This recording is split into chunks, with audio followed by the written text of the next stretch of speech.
तो hello guys, आज जो है मैं एक 100 डे हार्ड चैलेंज करने जा रहा हूँ, जिसमें हर एक दिन मैं कोड फोर्सेस का 10 सवाल सॉल्व करूँगा। रेटिंग टैग लगा के 800 से लेकर के 1800। ठीक है, ये मैं करने वाला हूँ।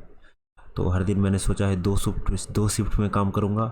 एक शिफ्ट में मैं 5 सवाल बनाऊँगा, फिर अगले शिफ्ट में फिर मैं 5 सवाल बनाऊँगा। ठीक है, तो ये मैंने प्लान बनाया है। अटैम्प्ट करूँगा, एटलीस्ट बने ना बने अटैम्प्ट करूँगा अच्छे से, जितना हो सकता है दिल से।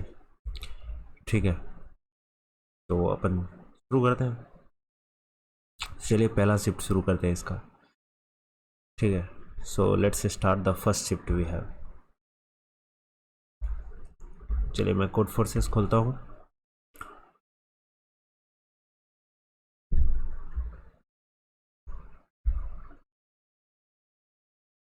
सो let's open the code forces.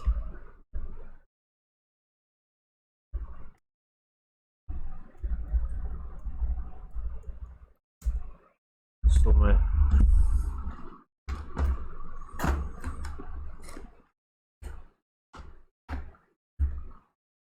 Code forces खोलता हूँ। So we are on the Codeforces now.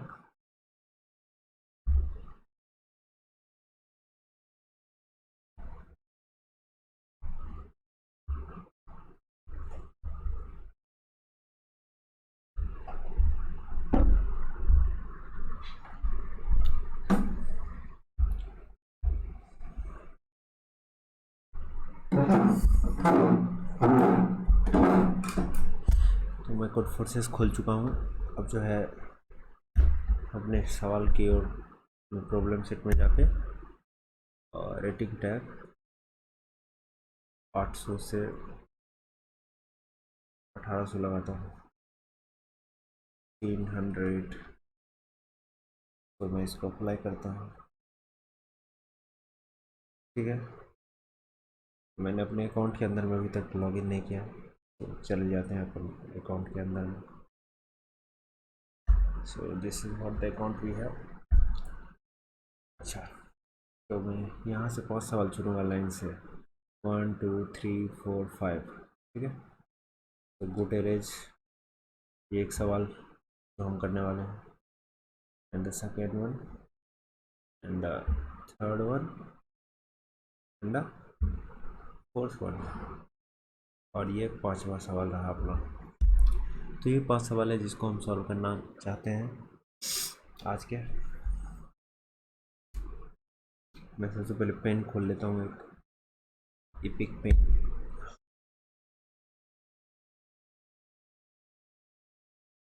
चलिए मैंने पेन खोल लिया। अच्छा, अभी फ़िलहाल के लिए लैपटॉप चार्ज है, तो अभी इसको चार्ज में नहीं रखते, हटाते हैं। तो हमने खोल लिया है। तो चलिए पहला सवाल अपना कौन सा है? Good average to be max. ये अपना पहला सवाल है। ठीक है, मैक्सिमम राउंडिंग, तो इसको अटेम्प्ट करना है अपने को। तो मैक्सिमम राउंडिंग है सवाल का नाम।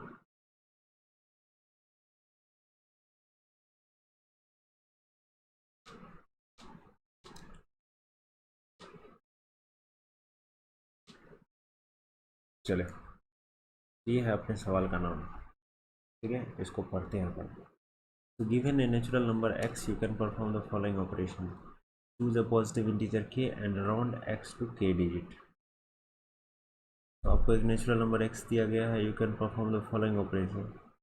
एक पॉजिटिव इंटीजर k चूज कर सकते हैं, round x to kth digit, और x को राउंड कर सकते हैं आप kth डिजिट तक। अच्छा, तो note that the position are numbered from left to right. तो पोजीशन का जो नंबरिंग है वो लेफ्ट से राइट है, स्टार्टिंग फ्रॉम 0। पोजीशन का नंबरिंग लेफ्ट से राइट है। तो choose a positive integer k and round x to the kth digit. From right to left, right to left है, तो राइट से लेफ्ट की ओर पोजीशन का नंबरिंग है। और पोजीशन का नंबरिंग जो शुरू होता है वो 0 से शुरू होता है। If the number has k digit, it is considered that the digit at kth position is equal to 0. अच्छा, अगर नंबर के पास k डिजिट्स है तो ऐसा कंसीडर किया जाएगा that the digit at the kth position is equal to 0.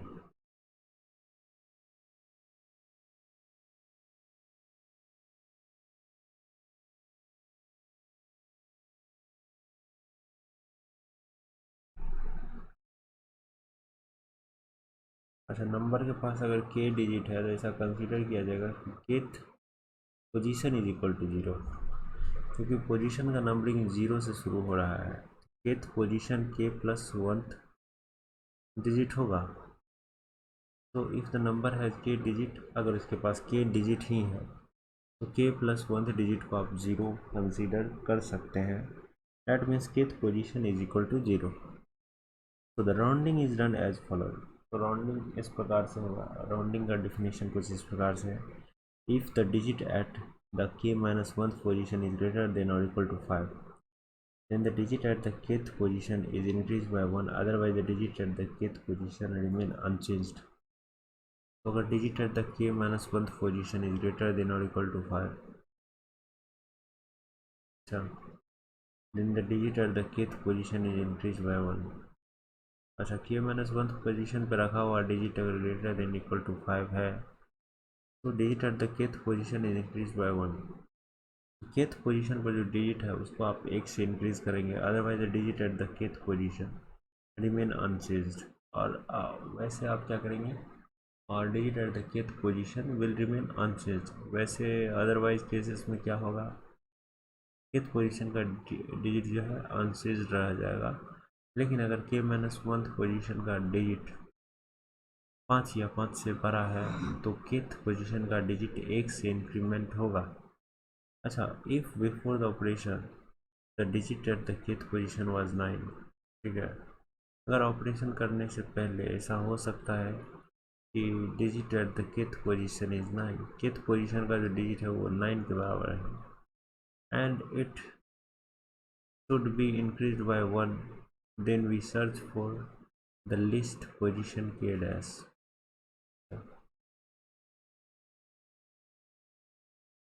इसको 1 से बढ़ाइएगा ये तो 0 हो जाएगा, और 0 हो जाएगा तो नंबर छोटा हो जाएगा. तो बढ़ाने का बात तो कोई यहाँ से कैसे किया जा सकता है, तो यहाँ से एक डेफिनेशन दिया गया, बोला गया क्या, it should B it before the operation the digit at the kth position was 9. अगर ऑपरेशन करने से पहले kth पोजीशन पे रखा हुआ डिजिट 9 है, and it should be increase by 1, और इसको 1 से बढ़ाना चाहते हैं आप, then we search for the list position k dash. तो आप k से बड़ा पोजीशन k डैश एक खोजिए जो एज लिस्ट एज पॉसिबल हो, जितना छोटा हो सके उतना छोटा हो. फिर the digit at the k death position is less than 9, and add 1 to digit at the k death. उस केस में क्या कीजिए, आप वो छोटा डिजिट खोजने के बाद उसका वैल्यू 1 से बढ़ा दीजिए. 9 से छोटा खोजिए डिजिट, 1 से बढ़ा दीजिए.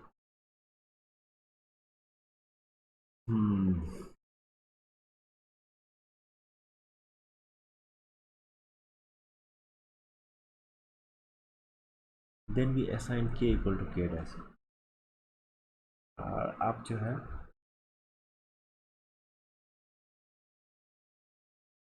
पोजीशन चेंज करके k डैश वाले पोजीशन पे चले जाइए.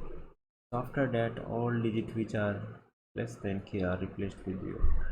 और ऐसा करने के साथ ही आप क्या करेंगे, जो भी digit less than k dash position से आगे वाला पोजीशन पे जो भी डिजिट है सबको आप क्या कीजिएगा, 0 कर दीजिएगा. हाँ, तो then we assign k equal to k dash. तो after that all digits which position are less than k are replaced with 0. उसके बाद क्या होगा कि all the digits which position are less than k are replaced with 0. जो भी digits है जो कि k पोजीशन से छोटे पोजीशन पे आता है तो वो सब रिप्लेस हो जाएगा 0 से. Your task is to make x as large as possible.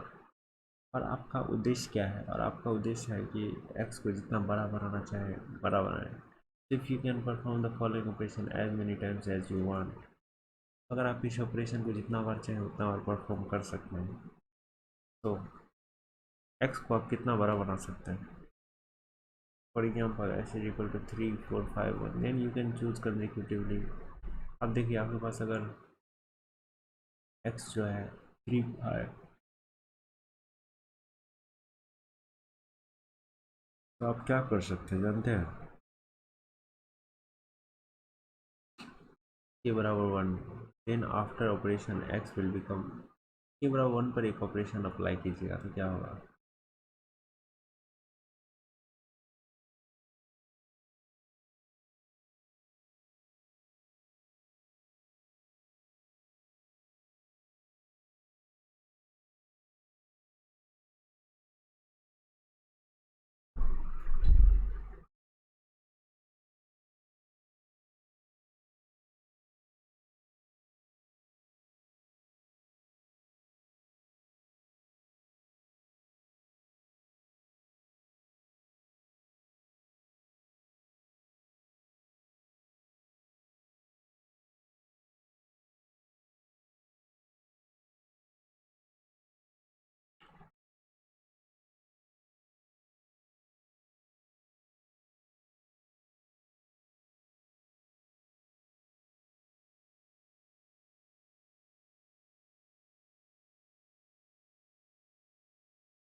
तो अगर हम इसके ऑपरेशन को थोड़ा डिफाइन करके देखें तो के बराबर 1, then after the operation x will become 3 4 5 0।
So I am going to continue my discussion from here. So basically we have given an integer x and you can perform the following operation. Choose a positive integer k and round x to kth digit. Note that the position are numbered from left to right starting from 0. So if the k digit, it is considered that the digit at the kth position is equal to 0. अच्छा, तो वही बात है कि अगर मान लीजिए kth place पे कोई डिजिट नहीं है तो मतलब 0 है. The rounding is done as follows. If two digit at k minus 1 position is greater than or equal to 5. देखिए अगर k minus 1 पोजीशन पे डिजिट जो है वो पोजीशन इज ग्रेटर देन और equal to 5, then the digit at kth position is increased by 1, otherwise the digit at kth position remain unchanged. और otherwise क्या होगा, digit at the kth position remains unchanged, unchanged रह जाएगा.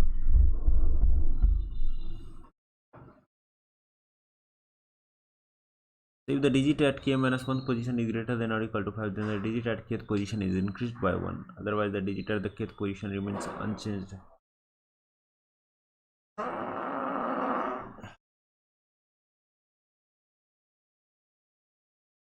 So if before the operation the digit at the kth position was 9 and it should be increased by 1.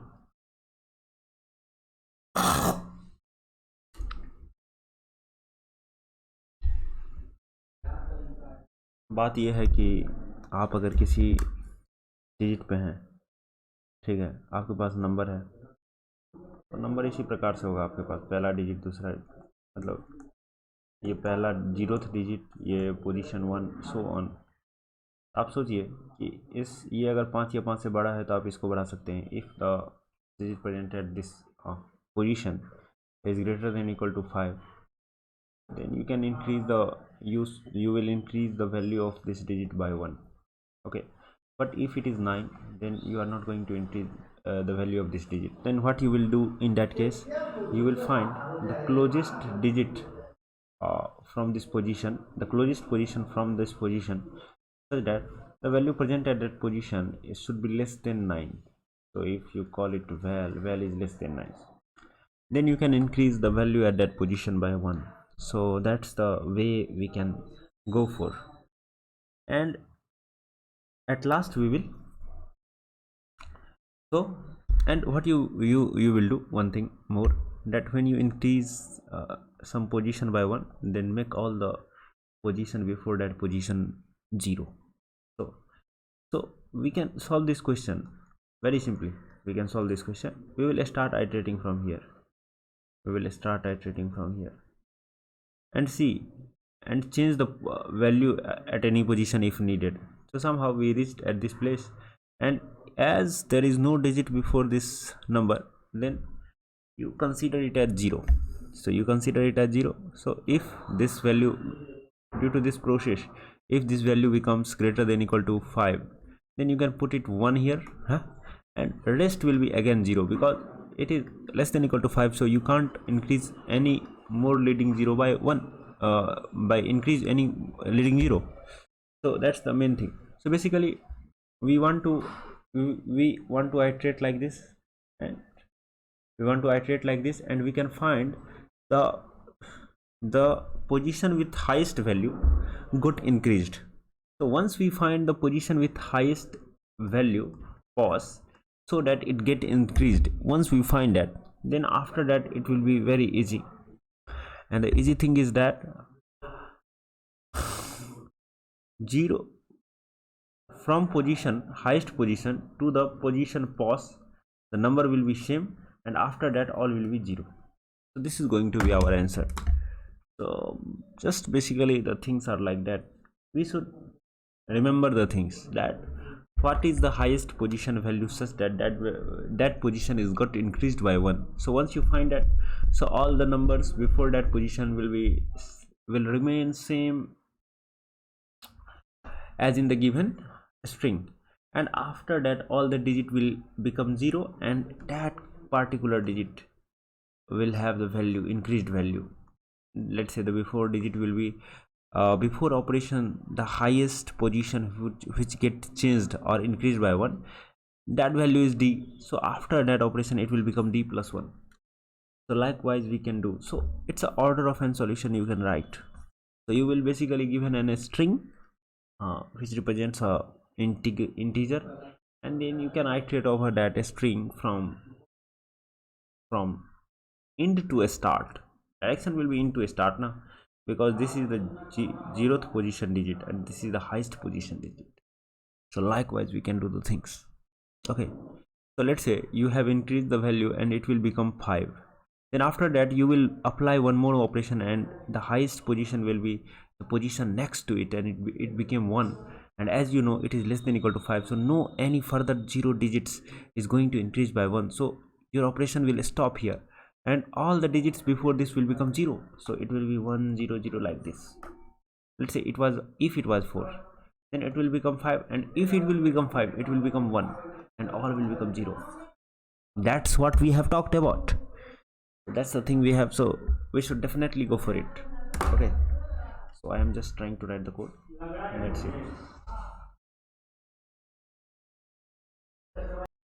So I have coded the logic that I was talking about.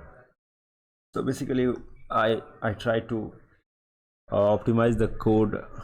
I try to find a way to write the code so that there will be no such complex implementation.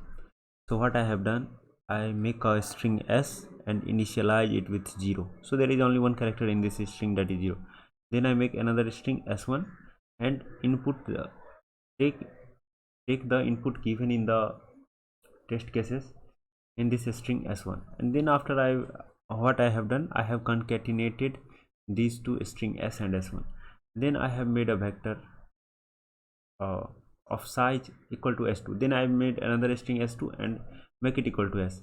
Then I have a vector of int dp s2 dot size. So I have made a integer type of vector whose name is dp and just equal to the size of string s2. Okay, then what I have done, as you know, I have put it 0. I have concatenated 0 at the start of the string given in the test case.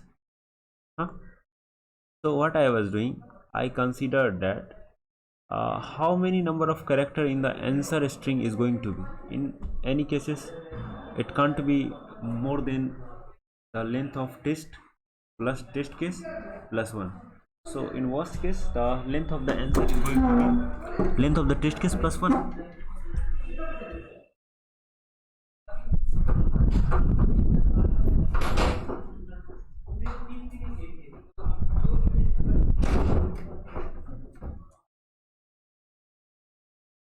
And also, according to the logic we have talked about, we know if there will be one extra character in the answer string, then it must be 1 and other will be 0.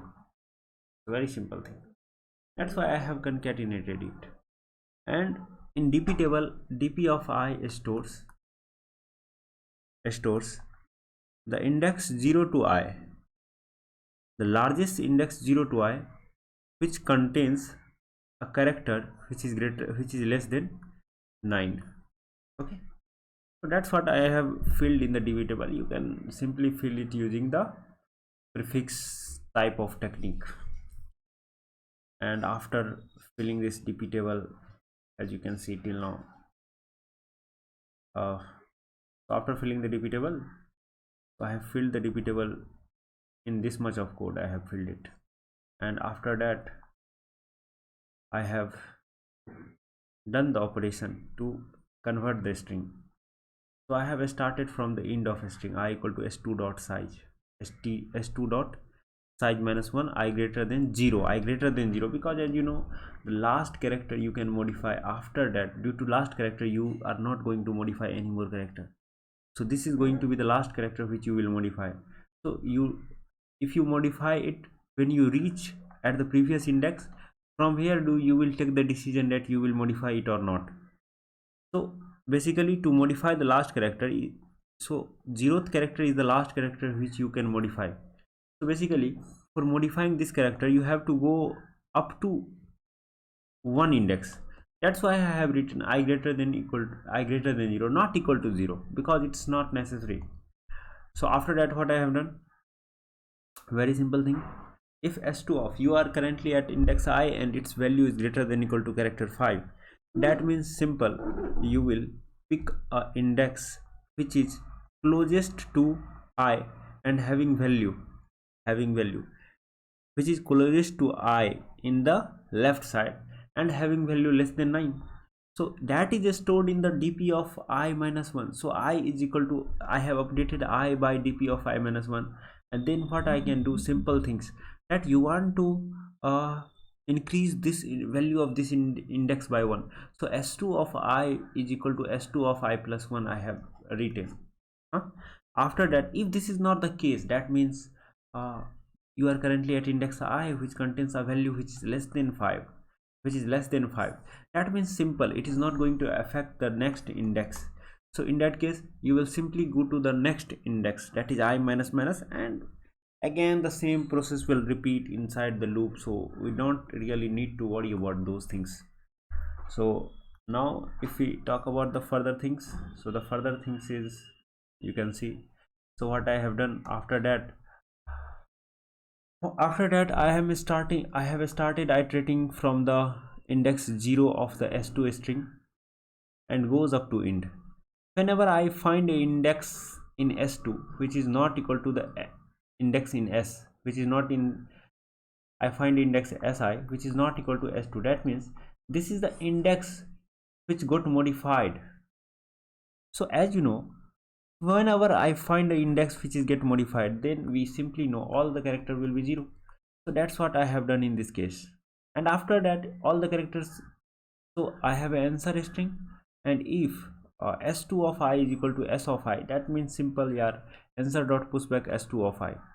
Very simple.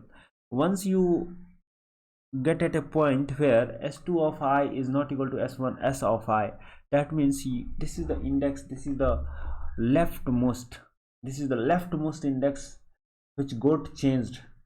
So as this is the leftmost index which got changed, so after that index all the values in the, all the characters in the answer string will be 0.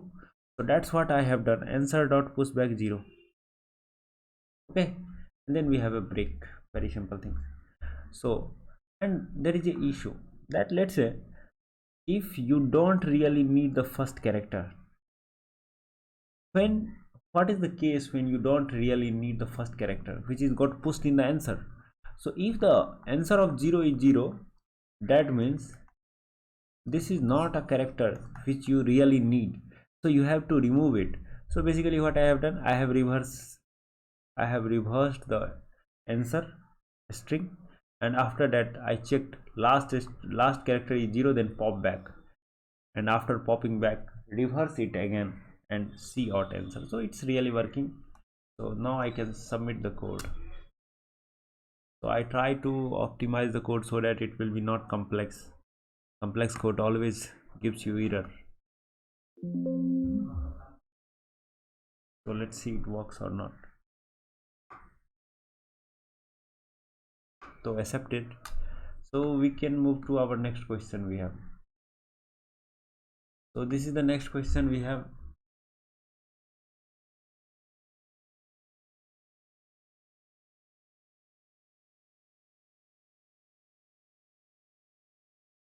Greedy implementation math. हाँ यार implementation तो है, it was implementation, no, not a issue. So this is a div 3a problem. So you are given an array consisting of n integers. Your task is to determine whether it is possible to color all its elements in two color in such a way that the sum of the elements of both color have the same parity and each color has at least one element colored. So basically in this question you have given an array consisting of n integers, and your task is to determine whether it is possible to color all its elements in two color in such a way that the sums of the element of both colors have the same parity.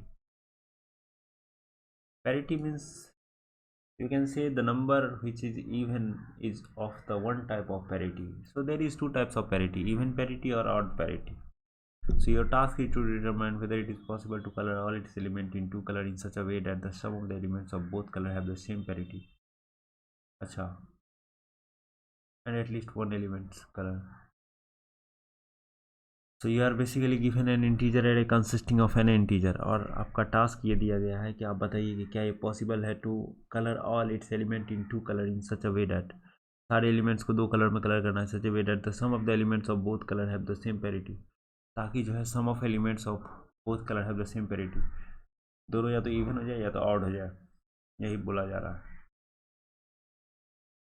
At least one element colour.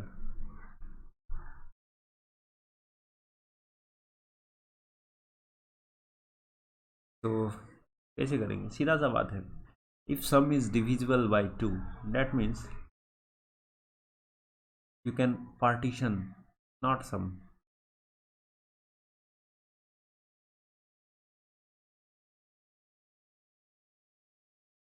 that means you can partition the array into two arrays such that the sum of both the array is same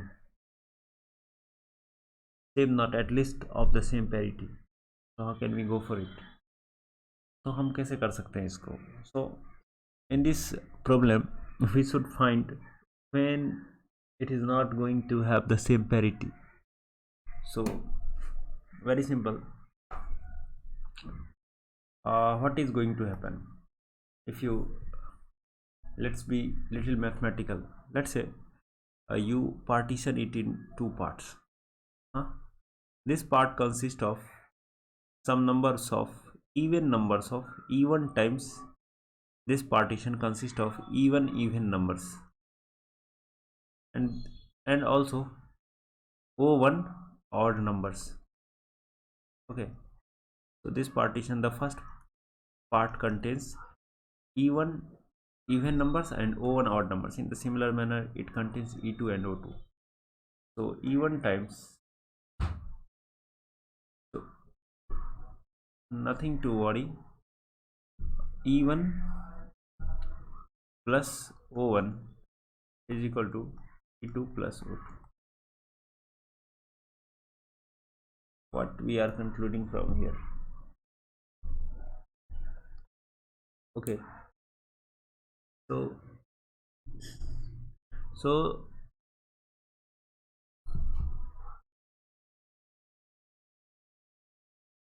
as you know, two odd bits combined to form a even bit, even parity. So so basically O1 modulo 2 is equal to O2 modulo 2. This condition should be satisfied, then only you can partition like that.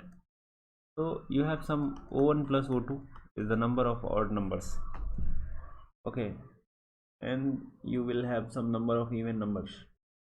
Okay, so if let's say you have some even numbers and some odd numbers, so count of even numbers is E and count of odd numbers are O. So what are the cases we can have? The cases are E is not equal to 0, E is not equal to 0. So what can be the cases? So some numbers of even and some numbers of odd you have. So cases are E is equal to 0. If E is equal to 0, then we have cases, very simple cases we have. O modulo 2 is equal to 0, that means you can partition, and if this is not the true, then you can't partition, no, that means no. If E is equal to 0, O modulo 2 बराबर 0, yes, otherwise no. ठीक, but if E is not equal to 0, but O modulo 2 is equal to 0. If O modulo 2 is equal to 0 and E is not equal to 0, that means yes, huh? And if O modulo 2 is not equal to 0 and E is not equal to 0, in that case what will happen? Some will get, so some will get odd and some will get even. God bless. So in that case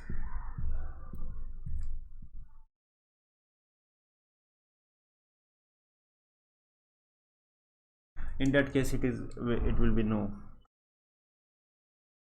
So O modulo 2 is not equal to 0. Number of odd number is not divisible by 2. That means no, otherwise yes. So this is the conclusion we have. So it really working or not? Let's check it out. So if you check it out, the odd numbers are 0. That means yes. The odd numbers are 1. That means odd numbers are 2. That means yes. Odd numbers are 2, 1, 3. It should be no. So number of odd numbers is if odd, then no, otherwise yes. So this is going to be the solution in this question. So let's write it. So we have first include bit slice stdc plus dot h. Then you have using name space std. Then we have int main. Okay. Then in each test case, then we have number of test cases. Okay. Then we have number of test cases, and while t minus minus, then we can solve it. Okay, and we finally return 0. Okay, so then we have void solve.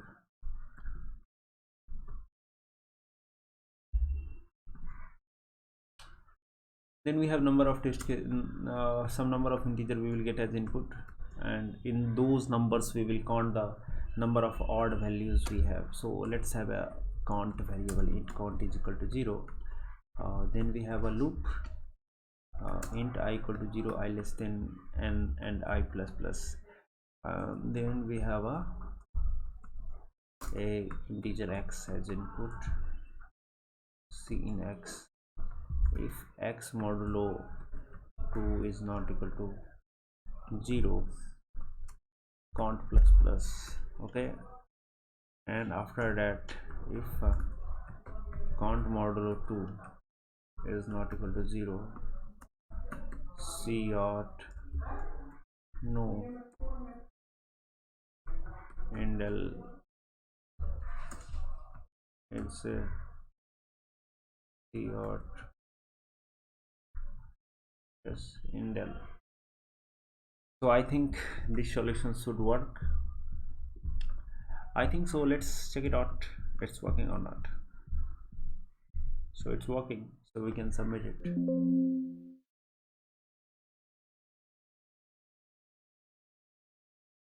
So it's got accepted. So we can move to our next question. So it's a div 3 problem, not issue.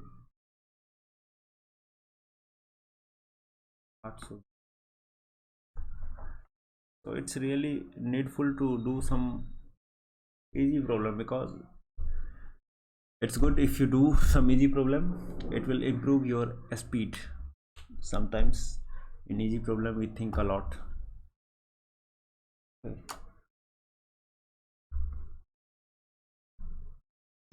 From tree to become MEX. So we have these problems. Let's have a codeforces. Open the codeforces in a new tab, and let's check it out what problem I am considering as a solving set today. 800 1800.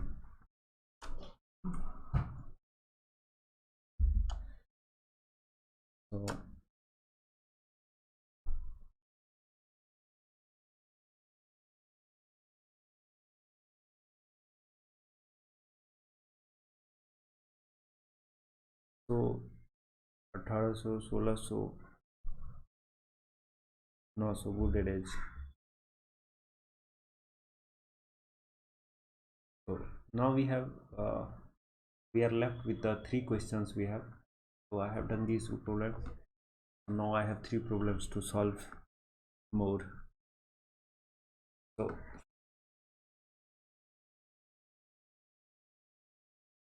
So I am moving towards my next question. Next question is the even question of a div 2.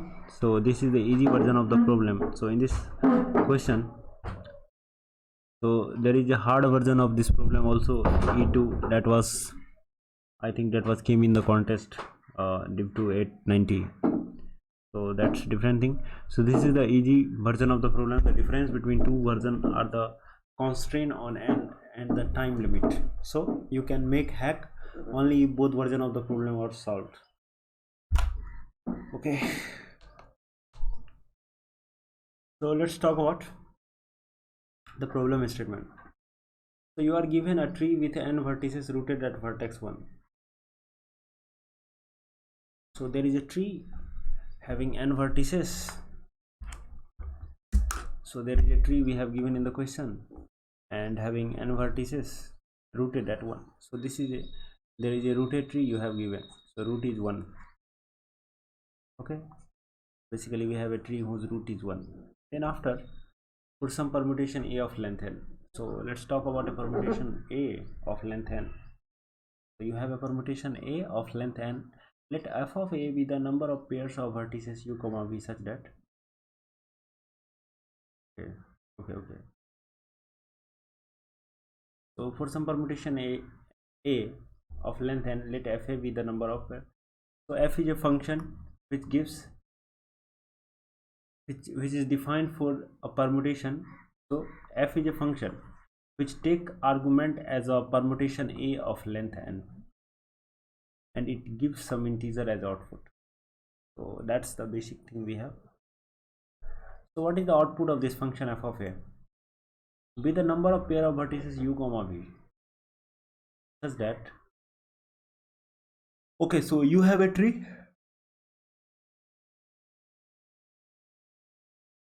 Basically you have a tree and you have a permutation a. So you have given a tree and you have chosen a permutation a.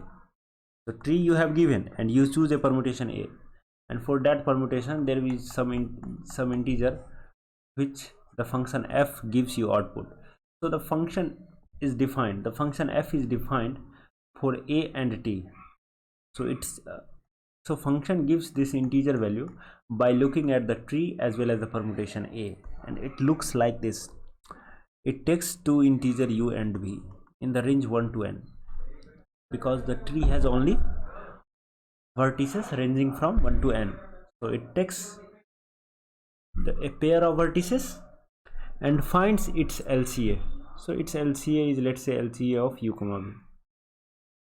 You have chosen two indices, two vertices of tree u and v. So a pair of vertices you have chosen, and that pair of vertices will have some LCA, that is lowest common ancestor, and you have chosen vertices is u and v. So as the permutation you have chosen a of length n, so the permutation you have chosen is length n permutation.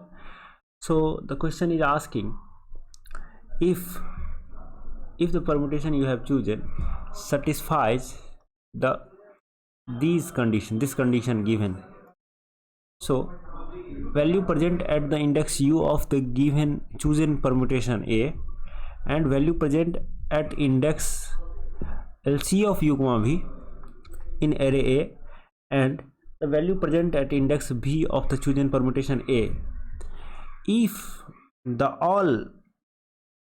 value at index x, u and v in the given permutation a satisfy the condition given in the question, then definitely this pair of vertices u comma v is counted as a valid pair, and in that manner there can be many valid pairs for a given permutation a. So for each permutation a, f of a is basically the value of valid way to choose two pairs of vertices, valid way to choose pair of vertices in the tree, so that it satisfy the condition which has been discussed in the problem statement. So that's it. We are done with these things. After that, else here is a definition of lowest common ancestor, and I think you definitely know what is LCA. Basically this is a true tree rooted at vertex 1. So this is u and this is v. Then the LCM of u and v is lowest common ancestor, सबसे नज़दीक वाला parents, the nearest parent which is common to both u and v, that is LCM. Okay, so find the maximum possible value of a over all permutation a of length n. So we can have many permutation a of length n. In those permutation some will have maximum value of f of a, so that maximum value we want to find. So how can we proceed for that? तो हम कैसे निकाल सकते हैं उसको, यही है question, क्या किया जाए।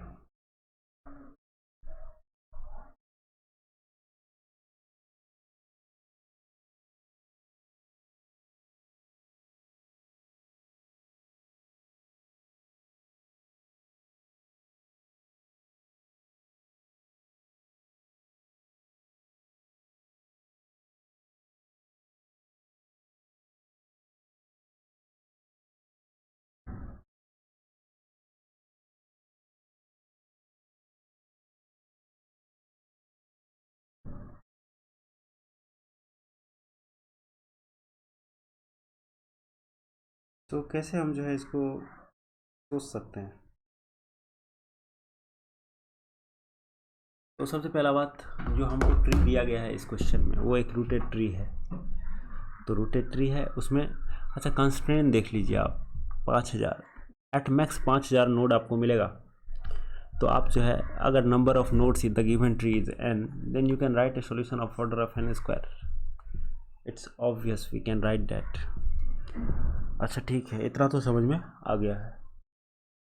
आगे क्या है, आगे क्या है, ठीक है।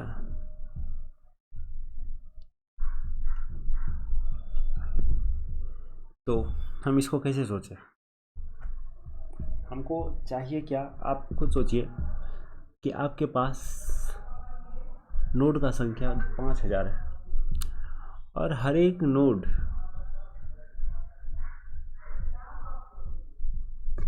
और आप चाहते हैं ना कि अगर नोड आप u पिक कर रहे हैं तो उस u इंडेक्स पे कुछ वैल्यू हो सकता है परमुटेशन में। तो आपका परमुटेशन n लेंथ का है, तो इसके पहला इंडेक्स पे या तो वैल्यू 1 हो सकता है या 2 हो सकता है, इसी करके n हो सकता है, यही हो सकता है, ठीक है। फिर अगला इंडेक्स पे वैल्यू क्या हो सकता है, 1 हो सकता है, 2 हो सकता है, 3 हो सकता है, 4, ऐसे करके n हो सकता है, यही है। तो ऐसे कर कर के आप जो है बहुत सारा तरीका है। अच्छा, जो वैल्यू आप सोचिए किसी नोड पर वैल्यू 1 रख चुके थे, किसी इंडेक्स पे वैल्यू 1 रख चुके हैं, तो परमुटेशन बनाना है तो किसी और जगह 1 नहीं रख सकते, ये भी एक बात है। अच्छा, लेकिन इस चीज़ को आप कैसे याद रखिएगा, मेमोराइज करके तो रख नहीं सकते इसको आप, कि आप अगर डीपी टेबल भरना भी चाहे इस तरह का, तो आपको सबसे पहले तो ये पता होना चाहिए कि आप जिस पाथ का बात कर रहे हो उसमें कौन कौन सा चीज़ को आप यूज़ कर चुके हैं। 1 2 3 को अगर आप पहले यूज़ कर चुके हैं तो अब आप नहीं भर सकते, लाइक दैट। तो ऐसे में आप 5000 चीज़ को तो मेमोराइज करके नहीं रख सकते हैं पाथ में स्टोर करते हुए कि कौन कौन यूज़ हो चुका है हर एक पाथ में, ठीक है। तो ये तो एक चीज़ तो फेल है अपना, 1 things is going to fail. तो इसका मतलब क्या है, तो हम इस डीपी टेबल को कंट्रोल करके तो भर नहीं सकते, इतना तो समझ में आ गया अपने को, क्योंकि आप 5000 चीज़ को पाथ में मेमोराइज करके नहीं रख सकते। तो हमको क्या करना चाहिए, what we should do a different thing हम ये कर सकते हैं कि देखिए हमारे पास एक ट्री है,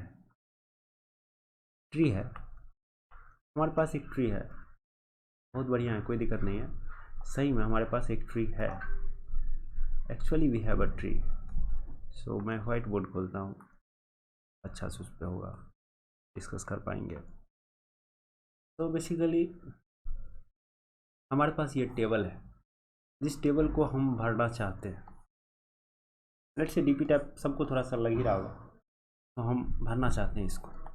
हम ज़्यादा नहीं बात कर रहे इसमें कि कैसे भरेंगे, क्या समस्या आ रहा है, नहीं, हम बस इतना सा जा रहे हैं, एक हमारे पास जो चीज़ है शायद हम भरते, लेकिन हम क्यों नहीं भर रहे हैं, बस या हम बात करते कि क्यों कैसे इसको बढ़ा जाए इस डायरेक्शन में, हम बात करते उस बारे में, लेकिन हम बात इसलिए नहीं कर पा रहे क्योंकि हमारे पास समस्या ये है कि हमको पाथ ये स्टोर करके रखना पड़ेगा कि कौन कौन सा इस पाथ में यूज हो चुका है, और जिसका वैल्यू 5000 चीज़ को याद करके रखना आप ऑप्टिमल नहीं है, और स्पेस ऑप्टिमल नहीं है, तो इसीलिए हमने उसको छोड़ा। So we left that. तो अब बात करते हैं कि हमारे पास एक और चीज़ है, वो है एक रूटेड ट्री दिया हुआ, जो एक फ्लो को डिसाइड करता है। ये रूटेड ट्री एक फ्लो को डिसाइड करता है, बहुत बड़ी बात है। This rooted tree is going to decide a flow, ठीक है, ये रूटेड ट्री एक फ्लो को डिसाइड करता है। ये एक बहुत बड़ा चीज़ है, फ्लो को डिसाइड करता है। मतलब अगर हम इस रूटेड ट्री और इस दोनों कॉन्सेप्ट को साथ में यूज़ करें तो शायद हम इसको एक फ्लो दे पाएँ, शायद हम इसको एक फ्लो दे पाएँ, शायद हम इसको फ्लो दे पाएँ अगर हम इंटीग्रेटेड थिंकिंग की तरफ जाए तो। For integrated thinking, go for integrated thinking, अगर हम जाएँ तो हम शायद कुछ कर पाते, हो सकता है कि हम कुछ कर पाए। ओके, तो बात करते हैं इससे कुछ फ़ायदा होगा क्या ट्री के होने से। तो वही बात है, आपके पास दो चीज़ है, थोड़ा सा डीपी का टेस्ट, टी का टेस्ट और परमुटेशन का टेस्ट तो है ही, तीनों टेस्ट है। अच्छा, एक बात और करते हैं। आप सोचिए, मैं यही कह रहा था कि इस नोड पर आप कुछ वैल्यू रखिएगा। सोचिए इस इस नोड पे क्या वैल्यू होना चाहिए।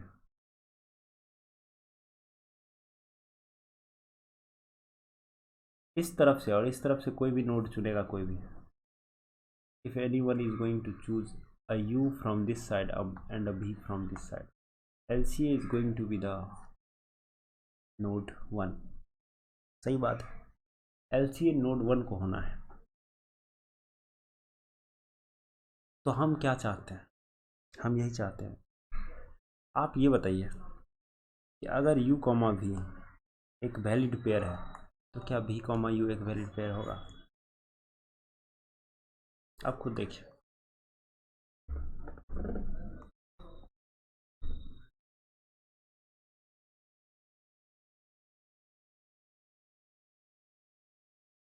नहीं होगा वैलिड पेयर, क्योंकि सोचिए ना, v पे u से बड़ा वैल्यू है, तो u पे कैसे v से बड़ा वैल्यू हो सकता है at the same time in A given permutation. आप कोई परम्यूटेशन चुनिएगा, उसमें v इंडेक्स पे बड़ा वैल्यू है, u इंडेक्स पे रखा हुआ से, उसी परम्यूटेशन में v इंडेक्स पे रखा हुआ वैल्यू छोटा कैसे हो सकता है u से। इट्स नॉट नेसेसरी, ये होना ही नहीं है। तो या तो चाहे आप इसको वैलिड पेयर बनाएं या इसको वैलिड पेयर बनाएं, ये बात तो तय है। तो अब चॉइसेस क्या है अपने पास, चॉइसेस ये है, चॉइसेस ये है अपने पास, चॉइसेस ये है अपने पास।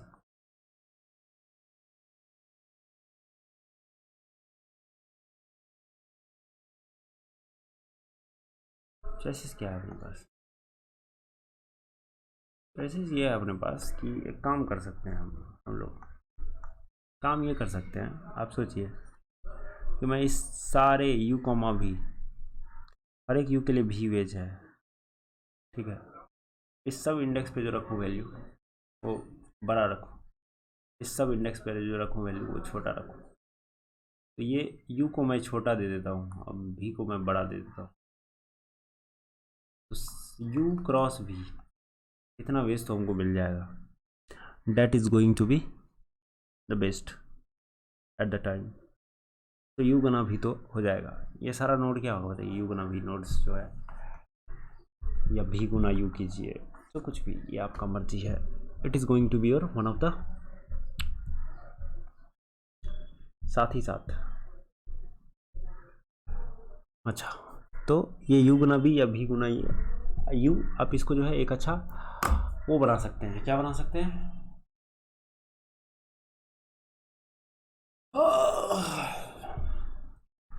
यू गुना भी या भी गुना यू। आप इसको एक अच्छा कंडीशन मान सकते हैं, ठीक है। तो यहाँ पर आप क्या वैल्यू रखिएगा, आपके पास देखिए 1 से n तक का चीज़ है, इसमें से u हिस्सा तोड़िए, एक बचेगा और ये भी हिस्सा बचेगा, ठीक है। u इधर से ले लीजिए और v इधर से ले लीजिए, तो बीच में एक बचा। ये वाला वैल्यू आप इस नोड 1 को दीजिए, ये वाला वैल्यू इसको x। तो इस u को क्या देना पड़ेगा, ये टुकड़ा देना पड़ेगा इस u को, और ये टुकड़ा देना पड़ेगा किसको, इस v को। और आपके पास दूसरा चॉइस क्या है, the second choice you have is not that much of at the tougher side. वो तरीका आपका बहुत ही सिंपल है। वो तरीका ये है कि आप बोलेंगे क्या, आप बोलेगा क्या, यार छोड़ो, हम यू ही इधर से चुन लेते हैं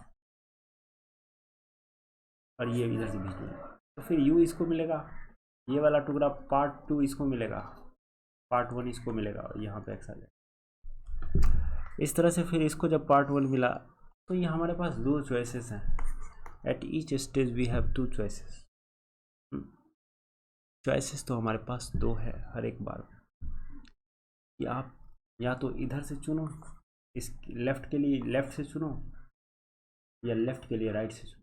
तो लेफ्ट के लिए अगर राइट से चुनोगे तो राइट के लिए लेफ्ट से चुनो। तो चॉइसेस अपने पास, तो चॉइस कंपोज होके चला आएगा, नंबर ऑफ चॉइस हमारा घट के आ गया कितना पे, बट ये तो 2 होगा तब ना आप ऐसा कीजिए। लेकिन संभावना क्या है, ऐसा जरूरी नहीं है कि 2 ही आपके पास चाइल्ड हो, जरूरी नहीं आपके पास 2 ही चाइल्ड हो। आपके पास ये ट्री हो सकता है जिसमें 2 से ज़्यादा हो, और ये रूट हो। अब बताइए, part 1, part 2, part 3,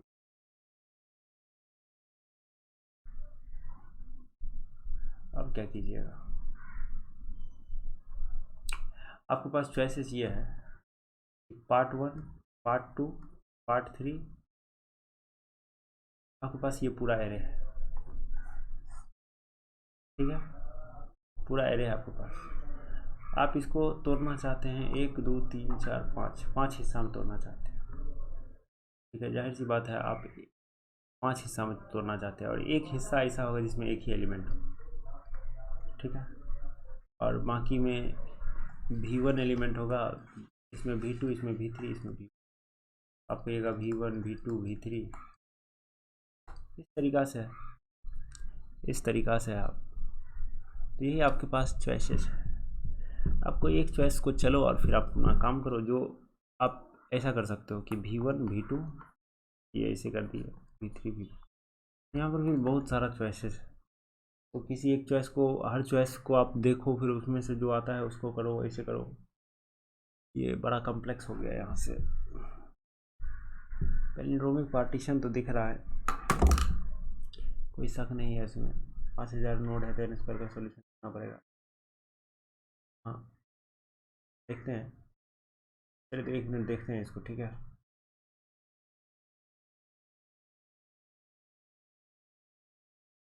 So I was thinking of a solution for the problem, and finally I have observation. I was that time not attempting, but so I was telling that let's say you have a tree which is rooted at 1. There will be a subtree having node x1 number of nodes. There will be subtree having x2 number of node, and there will be subtree having x3 number of nodes, and there will be subtree for x4, and there will be subtree for xn number of nodes. So basically, so here you want to put a value, you want to put a value y at the node y, at the node 1 you want to put a value y, and some of the subtree, among these subtree, some of the subtree you will assign the value smaller than y, and some you will assign a value greater than y. That's what you want to do. So I was telling that, so So if you want to increase the number of pair of u comma v such that those pairs satisfy the condition as discussed in the question, as we know. So for that, you will have to divide this x1 x2 x3 x4 xn into two part, such that when I multiply the summation of individual part, when I will multiply the summation of these two parts, it will get maximized. So basically we want to partition array into two parts such that the product of summation is maximized, and that will be the maximum number of pairs of u comma v you can make. And further you will do for each subtree the same thing.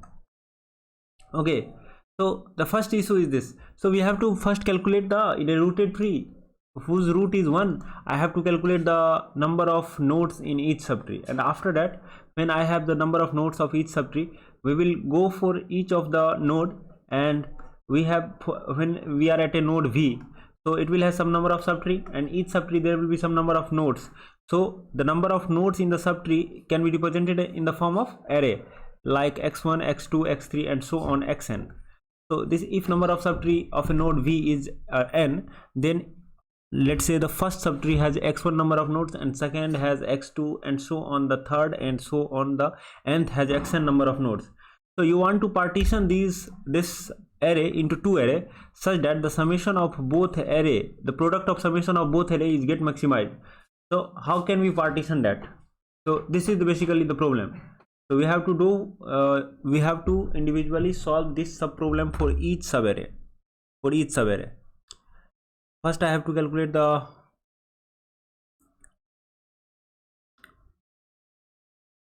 so I am writing the code for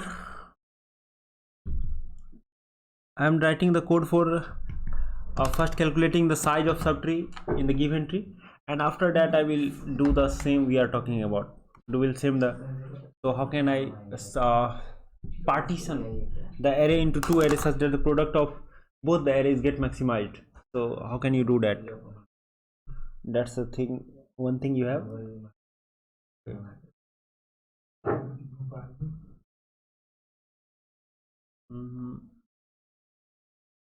तो यही करना है. Google का form भरा है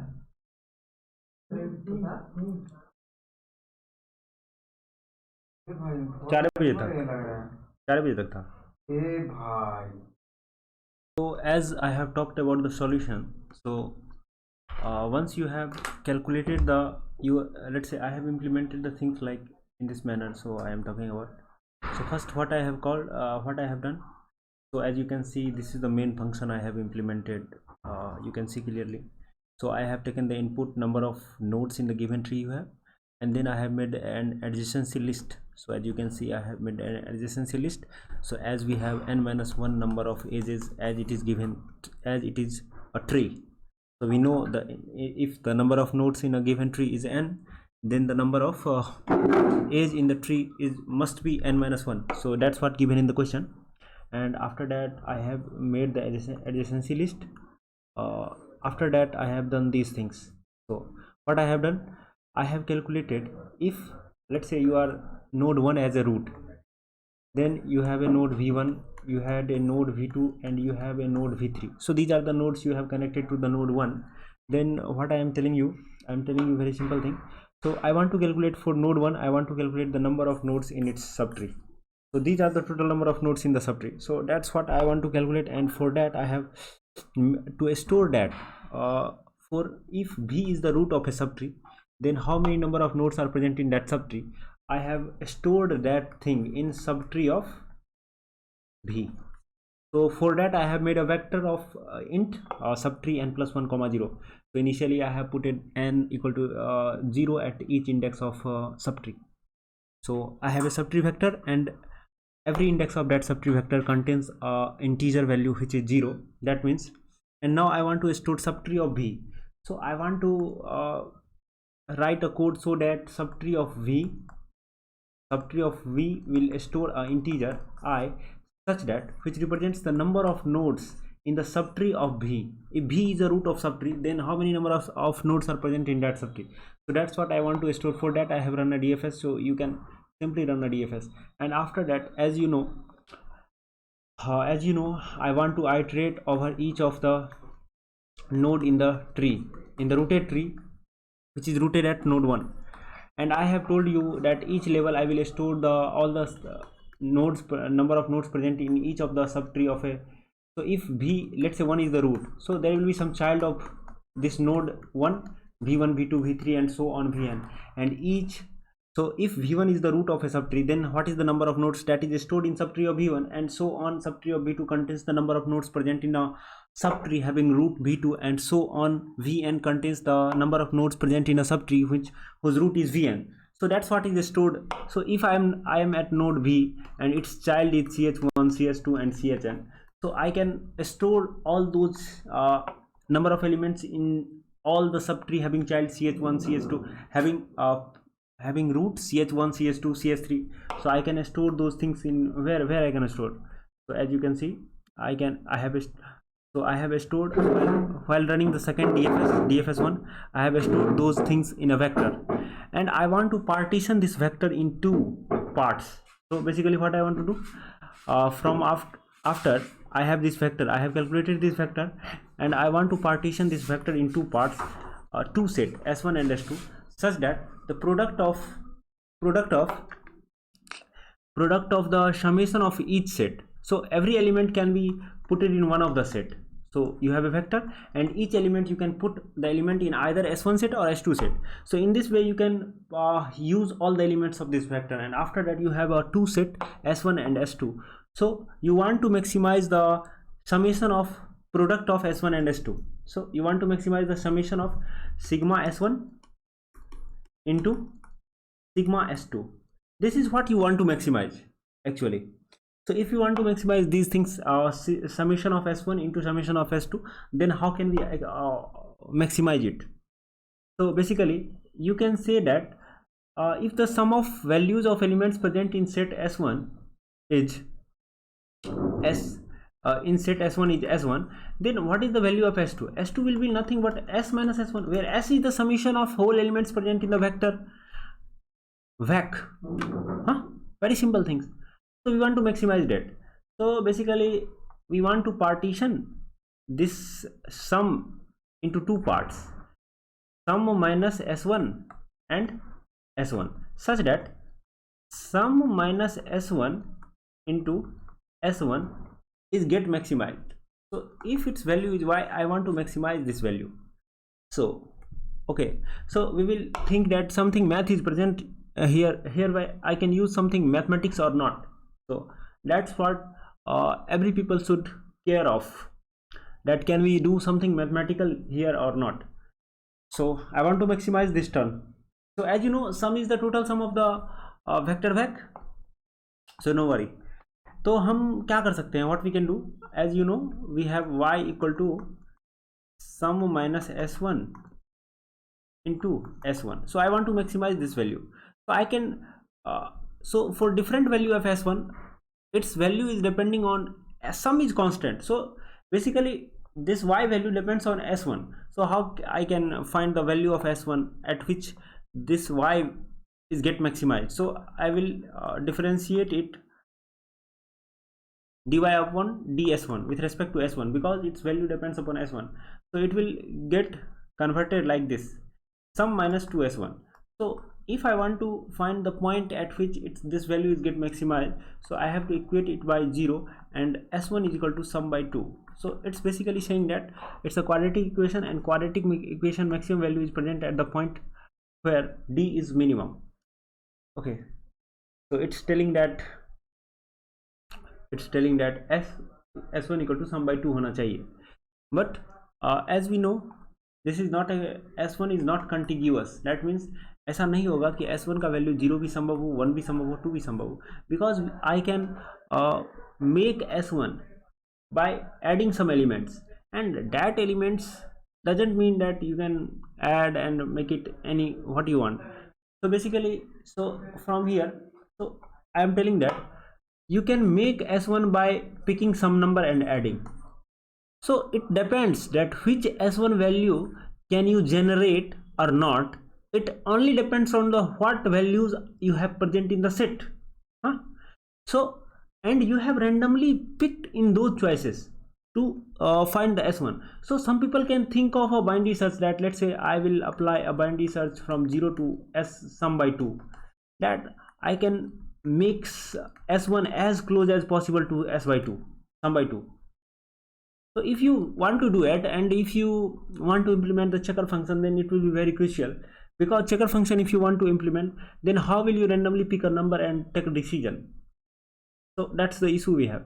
So you can think by yourself that it's not mandatory, it's not, you can't really you can't apply binary search here. You will fail to apply the binary search, okay, because you, I think we are not able to implement the checker function. So there is one more way. As you know, if v is a node, then its subtree will be some nodes, then this subtree is going to take part in the decision when v is going to LCA. So it's again, it is not going to take part in a vector.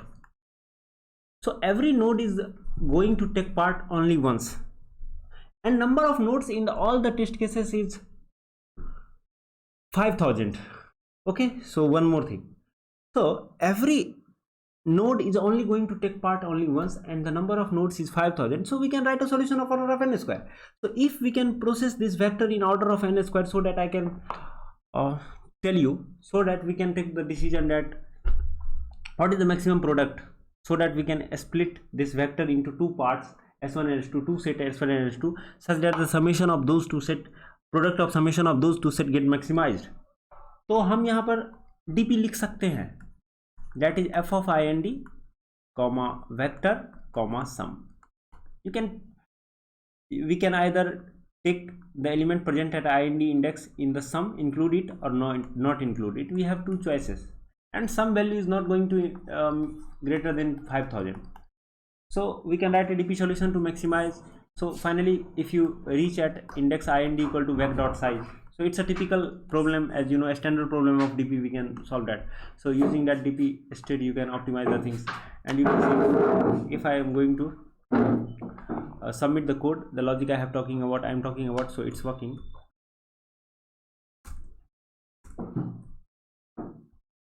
So once you figure out, it's not that tough once you have figured out. So let's see, I am running the code, running on test 1, 8, 10, 58, 74 and accepted. So you can see it's working, so no problem we have till now. So we will move to our next question. So once you figure out, it is doable, or around 2000 rated problem you will be able to do if you can figure it out. Okay, कुछ नहीं रहता है रे साफ. So we can move to the next question. We have from the, so we have done with the 3 question, e prove true. So you can see the question we have solved, it was a good question, very good question this was. So to become max, so you are given an array of integer a of length n. In one operation you can choose any index. So basically this is a problem belonging to a context div2 and c. So let's see what the problem statement are. You are given an array of integers a of n length. In one operation you can choose an index I such that I ranging from 1 to n minus 1, and ai is less than equal to ai plus 1.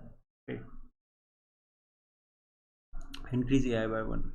So find the maximum possible value of max of a1 into an that you can get after performing this operation at most k times. So in each test cases you will,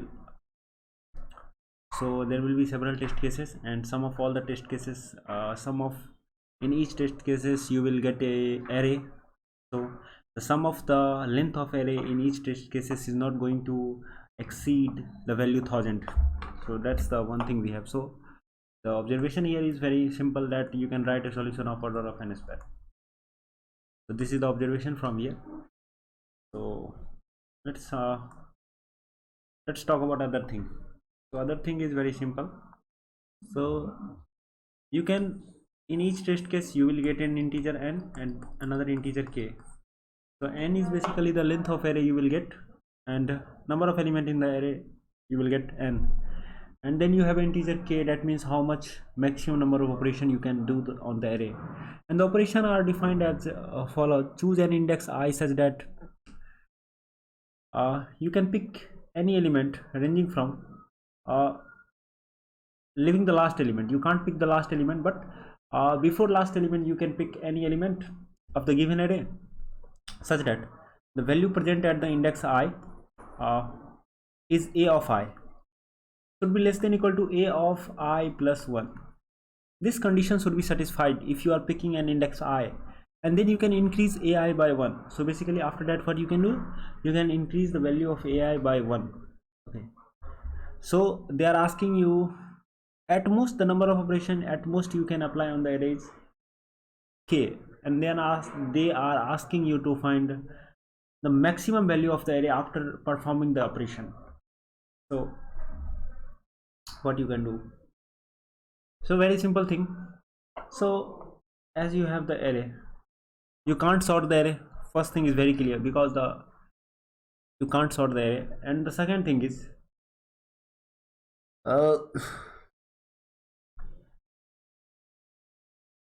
you want to increase the maximum value, but you can only increase index I value at index I if it is less than equal to the value present at prior index.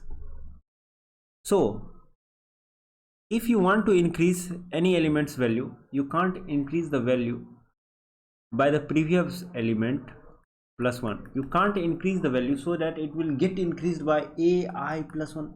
So you are going to increase the value present at index I. You can't increase it such that it will become greater than a of I plus 1 plus 1.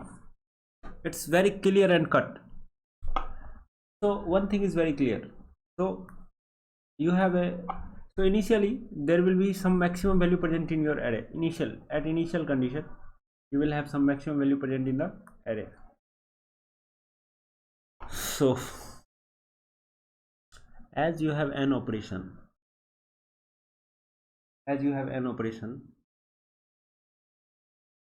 number of operation is 10 की power 8. So you can apply the operation by number of 10 की power 8 operation you can apply over there. So अगर हम proceed करने का बात करें तो कुछ ऑब्जर्वेशन तो हमको करना ही पड़ेगा, क्योंकि ऑब्जर्वेशन के बिना होता नहीं है। ये जो भी है कोड फोर्सेस का ABC जो कुछ भी बोलिए, बिना ऑब्जर्वेशन के एक सवाल नहीं होता है। ऑब्जर्वेशन क्या आप कीजिएगा, अगर ज़्यादा दिक्कत हो रहा है तो you can work on a test case, and I think most probably you can figure out something. तो यही है, क्या ऑब्जर्वेशन करें। एक लाइन में बोले तो क्या यहाँ पर आप क्या एक लाइन में क्या बोल सकते हैं इस प्रॉब्लम को डिफाइन करने के लिए, ऑपरेशन को। किसी इंडेक्स को आप पिक करेंगे, उसका वैल्यू ai है, अगर ये लेस देन इक्वल टू है ai प्लस 1 तो इसके वैल्यू को आप बढ़ाएंगे। यही करने वाले हैं आप, यही करने वाले हैं आप, और कुछ नहीं करने वाले हैं आप।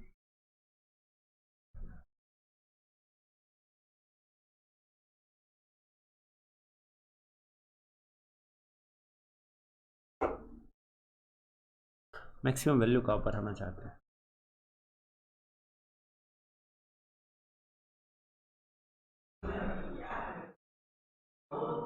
लेकिन आप तभी बढ़ाएंगे जब पीछे वाला आपके जस्ट आगे वाला आपसे बड़ा या बराबर हो, तभी आप बढ़ा सकते हैं। बड़ा हो या बराबर तभी आप बढ़ा सकते हैं। अगर बराबर होगा, इसका क्या क्या केसेस है, अगर बराबर होगा तो आप एक से ही बढ़ाइएगा। अगर बराबर नहीं होगा, ai छोटा होगा, तो आप तब तक बढ़ाइएगा जब तक ये बड़ा ना हो जाए। ये है, यही आप कर सकते हैं। This is the thing you can do.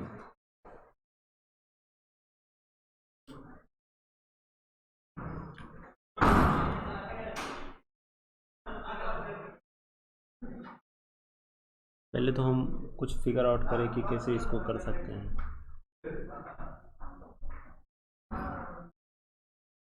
Maximum को बढ़ाना है, केवल एक एलिमेंट को हमको बढ़ाना है, जितना बड़ा कर सकते हैं किसी एक को। We want to maximize a one as large as possible, हम जितना कर सकते हैं।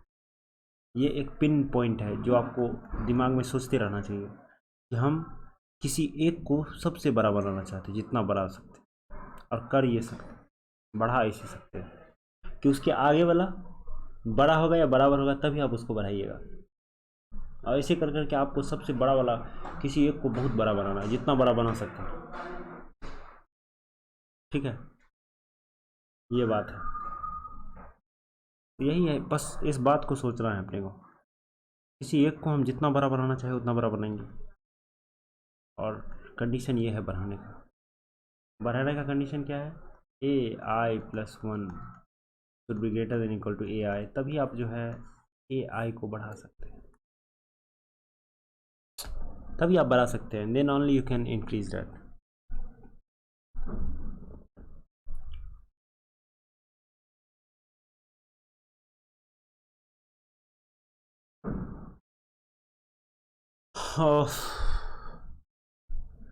कैसे कैसे कैसे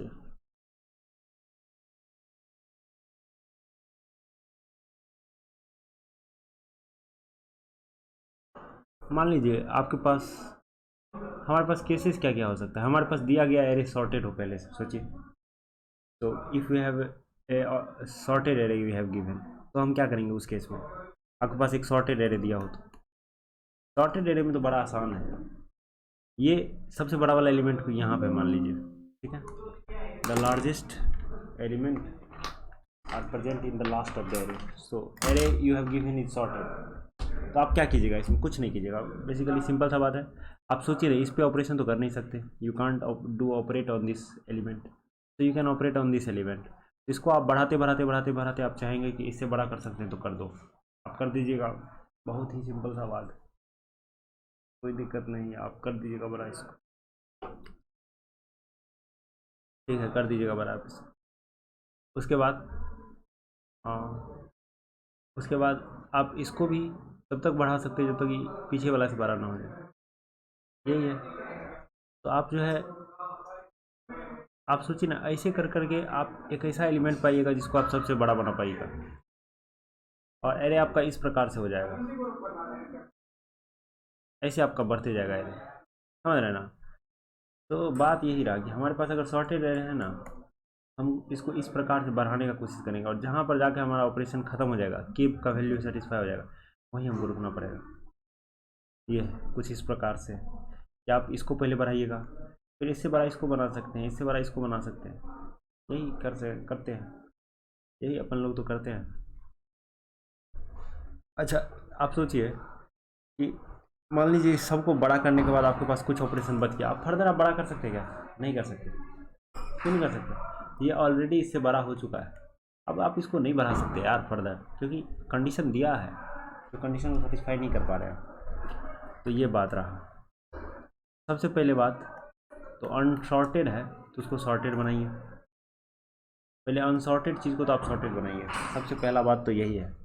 हमारे पास मेन जो मकसद है वो ये है कि हमारे पास एक अनसॉर्टेड एरे गिवन है, so we want to make it sorted using the operation, और आफ्टर दैट हम इस मैनर में चल सकते हैं, ऐसे बनाने का कोशिश कर सकते हैं with the remaining operations. Let's say you have used k1 number of operation to make it sorted, and after that you have the number of operation you have left is k dash, which is equal to nothing but k minus k1, तो आपके पास k dash operation बचेगा। तो you want to find that how much you can increase the maximum value of the given array using this k dash number of operation, and we have talked about how we can operate in a sorted array। तो ये हमारा motive है। अब क्या किया जाए बताइए, बात यह है कि अनसॉर्टेड है तो क्या किया जाए, सिंपल सा बात है कि सबसे बड़ा वाला को टिक करते हैं हम, सबसे बड़ा वाला को, और उससे बड़ा बनाने का कोशिश करते हैं, उससे बड़ा बनाने का कोशिश करते हैं, कुछ ऑपरेशन खर्च होगा उससे बड़ा हो जाएगा, ठीक है। इस तरीक़ा से हम ये चलाएंगे इस काम को, ठीक है।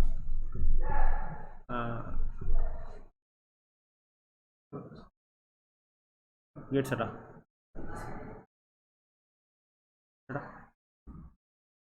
तो एक चीज़ और है कि ये अगर सबसे बड़ा एलिमेंट है तो आप इससे पीछे वाला को इससे बड़ा कर सकते हो क्या? इससे पीछे वाला भी इससे बड़ा कर सकते हैं क्या? तभी कोई फायदा है।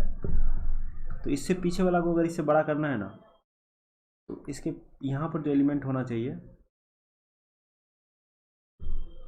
यहाँ पर जो एलिमेंट होना चाहिए, इससे इसका दूरी मान लीजिए x है, तो आप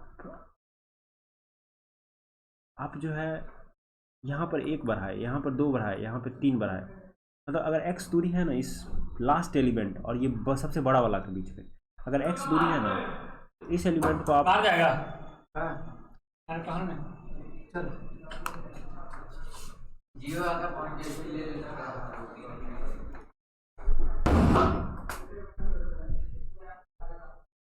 ये दिक्कत है भाई। तो ऐसा बात है ना कि आप अगर इस एरे को देखिएगा ना तो कुछ इस प्रकार का होगा। ये एरे आपको जो दिया जाएगा ना, वो एरे कुछ इस प्रकार का है। यहाँ पर कुछ मैक्सिमम होगा, यहाँ पर कुछ सेकेंड मैक्सिमम होगा। इसके पीछे सबसे बड़ा वाला एलिमेंट क्या है, ठीक है, फिर इसके पीछे कोई सबसे बड़ा वाला, इसके पीछे कोई सबसे बड़ा होगा, फिर इसके पीछे कोई सबसे बड़ा होगा।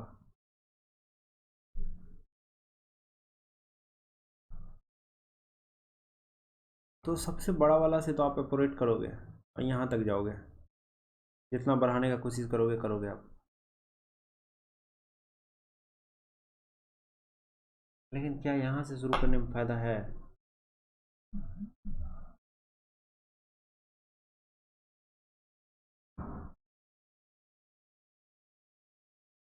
हम इसको सॉर्टेड करना चाहते हैं।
एक बात तो तय है कि आपको जो सबसे बड़ा है ना,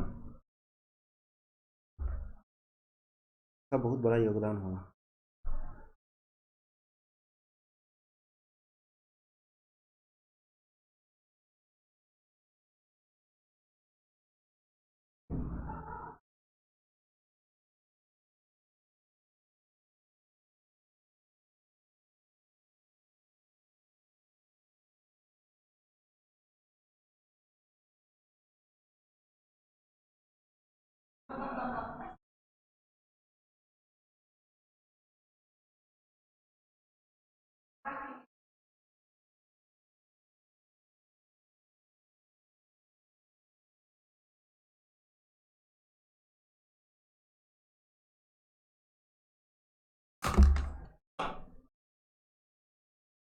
क्या लगता है एक चीज़ और है कि हम मैक्सिमम हाइट पे अगर बाइनरी सर्च लगाएं,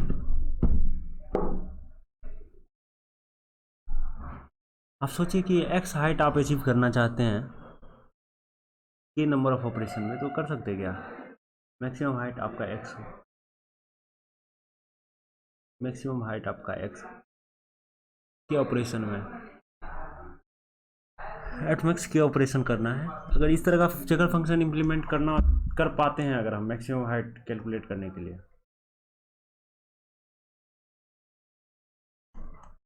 मैक्सिमम हाइट कैलकुलेट करने के लिए क्या हम अगर हम चेकर फंक्शन इंप्लीमेंट कर पाते हैं तो हमारा काम बन जाएगा कि हम के ऑपरेशन में क्या इस हाइट को अचीव कर सकते हैं। और ये फंक्शन मोनोटोनस भी होगा, मतलब कहने का मतलब अगर एक्स ऑपरेशन में अगर आप अचीव कर पा रहे हैं तो एक्स प्लस वन में तो कर ही सकते हैं। और सीधा सा बात है, के ऑपरेशन में अगर आप एक्स हाइट को अचीव कर सकते हैं तो एक्स माइनस वन को डेफिनेटली आप अचीव कर सकते हैं, इसमें कोई डाउट नहीं है। तो मोनोटोनस तो है, तो बाइनरी सर्च तो लगा सकते हैं। बट लेकिन चेकर फंक्शन काम कैसे करेगा? Are we able to implement the checker function? तो हमको तो बाइनरी सर्च की तरफ जाना चाहिए, क्योंकि when ever there is a chance of searching and you see the monotonicity in the checker function, if you are able to implement that, then try to implement that function. And if you, when you will go for the implementing the checker function, if there is something really greedy solution is available for that problem, then definitely you will definitely by your own proceed in that direction and you will skip the binary search. So the benefit is going for try to implement the checker function. So I want to know that can I achieve the maximum height h using k number of operation? How can I check that?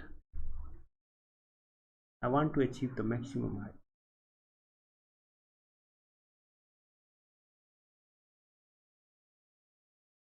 So let's say you have an array at some index I, uh, the element present is x, which is the largest one in the given array. तो क्या है ना कि आप समझ सकते हैं कि आप इसको बढ़ा करके x प्लस वन पे ले जा सकते हैं, फिर इसको बढ़ा के x प्लस टू पे ले जा सकते हैं, और सो ऑन इसको बढ़ा के अगर आप यहाँ से यहाँ का दूरी 5 है, यानी कि 0 1 2 3 4 5, आई का वैल्यू 5 है, तो देखिए x plus one, x plus two, x plus three, x plus four, x plus five, यानी कि अगर आई इंडेक्स पे हैं आप और यहाँ से पीछे आई प्लस वन एलिमेंट है, तो एक्स प्लस आई आपका हाइट आप अचीव कर सकते हैं, इसको मैक्सिमम कहे तो।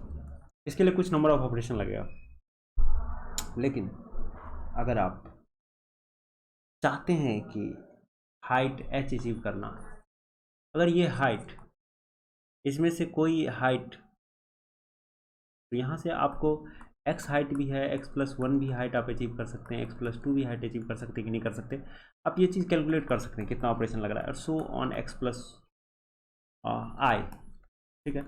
इसमें से कोई ऐसा हाइट होगा जो एच के बराबर अगर है, तो डैट मीन्स आप अचीव कर सकते हैं। और अगर यहाँ पर नंबर ऑफ ऑपरेशन भी कुछ इसी प्रकार से है, तो that's the main thing I was talking about. तो ठीक है, इतना तो समझ में आता है अपने लोग को, तो चलिए इतना तो समझ में आता है।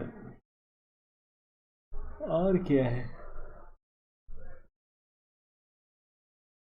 हाँ, और ये है, और ये है कि सोचिए, अब अगर आपको ये h के बराबर कोई नहीं आता है, मतलब x plus I, h minus x plus I, it's something h dash, that means you need this extra height. अगर आप इस एक्स्ट्रा हाइट को चाहते हैं तो जाहिर सी बात है आपको क्या करना पड़ेगा, इसके हाइट को कितना से बढ़ाना पड़ेगा,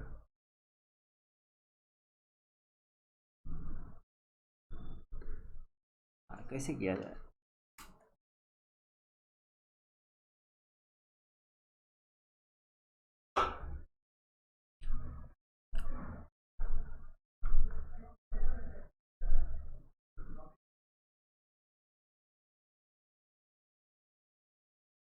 अच्छा, एक चीज़ सोचिए आप, कि आप एक चीज़ बताइए, खुद बताइए आप, you can think of one thing. हमने एक ऑब्जर्वेशन देखा है कि एन स्क्वायर का सॉल्यूशन लिखेंगे, और आपके पास एरे दिया हुआ है। आप खुद बताइए, एक चीज़ तो बहुत ही सिंपल सा ऑब्जर्वेशन है जो कि अपने लोग को ज़रूर सोचना चाहिए कि आप इसको, इस हाइट को आप अपना बेस मानना चाहते हैं, या आप इस हाइट को फिक्स हाइट मानना चाहते हैं कि भाई इसको तो मैं चेंज नहीं करने वाला हूँ, इस हाइट को मैं रेफरेंस मानूंगा। तो रेफरेंस आपको कोई एरे के किसी एलिमेंट को ही आपको रेफरेंस मानना पड़ेगा, और कोई आपके पास तरीका नहीं है। एरे के किसी एलिमेंट को ही आपको रेफरेंस मानना पड़ेगा कि इस हाइट को मैं ना चेंज करूंगा तो क्या होगा। तो आपको ऐसा मानना पड़ेगा कि आप किस हाइट को चेंज, आप एरे के किसी भी एलिमेंट को आपको चुनना पड़ेगा, किस एलिमेंट को आप चेंज नहीं करना चाहते हो। हाँ, मैं मान लीजिए एक बार के लिए मैं बोलता हूँ कि इसको मैं चेंज नहीं करना चाहता हूँ, तो बताओ मैक्सिमम हाइट मैं कितना अचीव कर सकता हूँ के ऑपरेशन करते हुए। और एक बार के लिए मैं बोलता हूँ कि मैं जो हूँ इसको चेंज नहीं करना चाहता हूँ, I don't want to change this element. In a case I am telling that I don't want to change this element. तो अगर मैं इस एलिमेंट को चेंज नहीं करना चाहता हूँ, I want to fix it, तो कितना मैं हाइट अचीव कर सकता हूँ। और जैसा कि आप जानते हैं, आप लास्ट वाला एलिमेंट को तो चेंज नहीं कर सकते, you can't change the last element. अच्छा, तो हम एन स्क्वायर का सॉल्यूशन लिख सकते हैं। मतलब हम एक बार के लिए सोच लें कि हम भाई इसको चेंज नहीं करना चाहते, हम इसको चेंज नहीं करना चाहते, हम इस हाइट को फिक्स रखना चाहते हैं। ये जो मेरा आई इंडेक्स है, अगर इसके हाइट को मैं फिक्स कर दूं तो मैं कितना हाइट मैक्सिमम अचीव कर सकता हूं। तो सीधा सा बात है, या तो हाइट हमको लेफ्ट में मैक्सिमम मिलेगा या तो राइट में मैक्सिमम मिलेगा। सिंपल सा बात है, सिंपल सा बात है। या तो हाइट हमको लेफ्ट में मैक्सिमम मिलेगा या तो राइट में मैक्सिमम मिलेगा। लेकिन एक बात और है, इसको आप चेंज नहीं करना चाहते, ठीक है, चेंज नहीं करना चाहते, ठीक है। तो आप इधर बढ़ाओ, इधर ही बढ़ाओ, बढ़ाओ, इसके हाइट को बढ़ाते जाओ, बढ़ाते जाओ, देखो मैक्सिमम कितना अचीव कर सकते हो। आप इसको चेंज नहीं करना चाहते हो, इस साइड वाले को बढ़ाओ, कितना मैक्सिमम अचीव कर सकते हो, करो। और अगर आप लास्ट वाले को फिक्स करते हो, लास्ट वाले को तो एक बार के लिए फिक्स करोगे, उस केस में आप सीधा ऐसे बढ़ाते जाओ, बढ़ाते जाओ, कितना अचीव कर सकते हो। तो एन चॉइसेस है आपके पास जहाँ से आप जिसको आप फिक्स कर सकते हो। हर एक चीज़ को कैलकुलेट करने में ऑर्डर ऑफ एन का आपको खर्च लग रहा है। तो ऑर्डर ऑफ एन स्क्वायर का solution will be optimal too, order of N square का सॉल्यूशन जो है ऑप्टिमल होगा इस केस में, क्योंकि टेस्ट केसेस का लंबाई जो 1000 से ज़्यादा नहीं है। तो we can write a solution of order of N square, don't worry. तो ज़्यादा कुछ नहीं रहता है इस सब चीज़ में। चलिए कोड लिखते हैं इसका, let's write the code for this problem.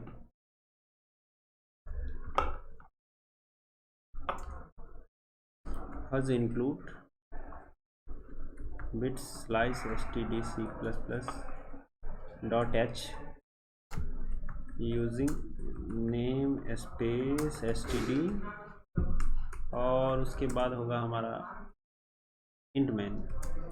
तो हमारा int main होगा, फिर हम एक number of test cases input में लेंगे, and then while t minus minus करेंगे, और फिर हम करेंगे एक सॉल्व फंक्शन को कॉल, एंड देन हम करेंगे return 0। So let's have return 0। और एक काम और है हमारा, हम void सॉल्व को कॉल करते हैं, एंड और हम एक इंट n लेते हैं इनपुट की लेंथ, कितना एलिमेंट हमको मिलने वाला है, एंड देन उसी तरह से हम एक ARR ले लेते हैं, इनपुट n साइज का बना लेते हैं, और हम इसमें ले लेंगे इनपुट पूरे एरे को। तो for int i equal to 0, i less than n and i plus plus, and we have a c in ARR i। इस तरीक़ा से कर सकते हैं हम। इसको करने के बाद हम क्या करेंगे, ठीक है, we have a loop for int i equal to, तो देखिए हमको एक चीज़ और इनपुट मिला है, एक इंटीजर n तो मिला ही है, साथ साथ में एक इंटीजर k भी मिला है, और हम चाहते हैं कि क्यों ना हम हर चीज़ को लॉन्ग लॉन्ग में कर लें। सो मैं एक काम करता हूँ, first define ll long long, इसको करता हूँ, और उसके बाद मैं ll करता हूँ सबको। तो ये सारा चीज़ लॉन्ग लॉन्ग में हो जाएगा, and no problem we have after that. उसके बाद हम बहुत ही अच्छे से आइट्रेट कर सकते हैं। सो अगर मैं आई को फिक्स रखूँ for int I equal to 0, I less than N and I plus plus, and as you know if you apply operation number of operation 0, then what is going to be the my maximum height. वो क्या होगा, maximum value present in this area. So let's have a, you have a LL height equal to 0, तो हम क्या कर सकते हैं, h equal to maximum of h comma ARR I, ये कर सकते हैं। ठीक है, तो I हमारा फिक्स है, तो हम एक लूप चला सकते हैं ऑर्डर ऑफ n का, j equal to I minus 1 j greater than equal to 0 और j minus minus j minus minus. ऐसा करने के बाद हम क्या कर सकते हैं, बहुत बढ़िया कर सकते हैं, हम इस एरे को एक वेक्टर ऑफ LL ARR1 बनाते हैं।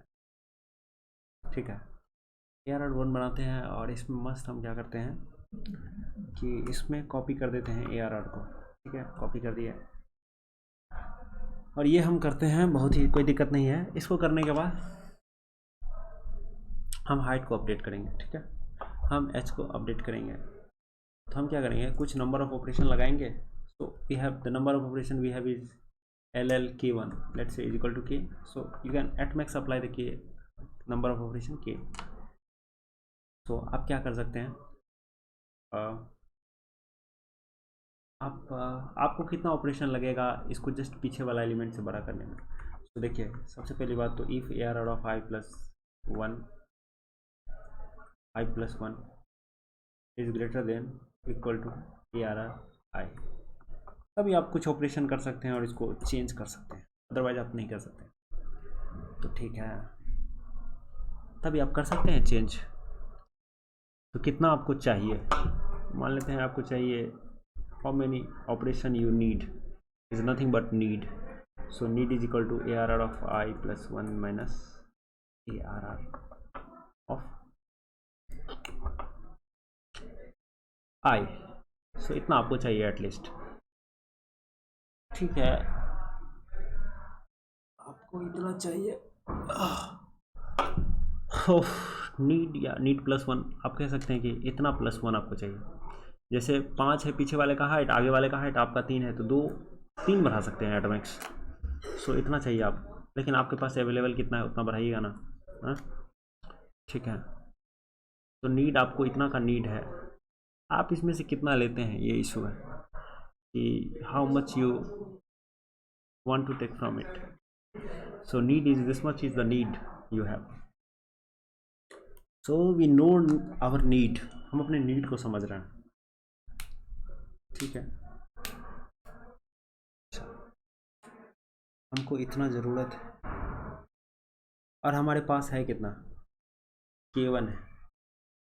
सो need equal to nothing but minimum of need comma K1, ये आपको पता चल गया।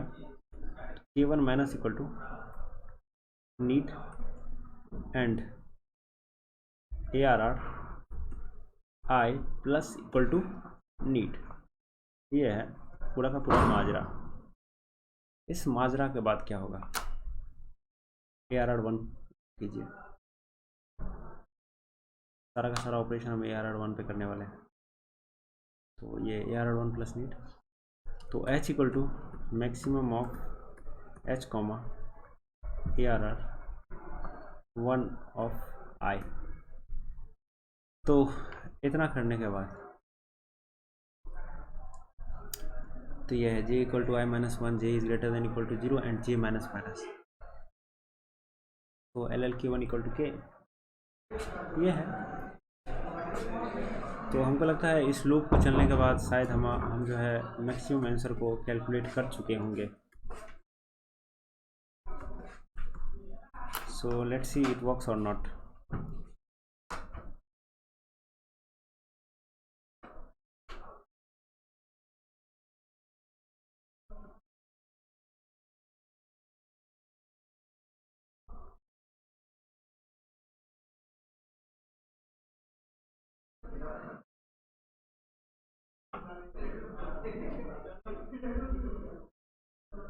क्या है दिक्कत, क्या है भाई? सी इन एन, सी इन के, ठीक है।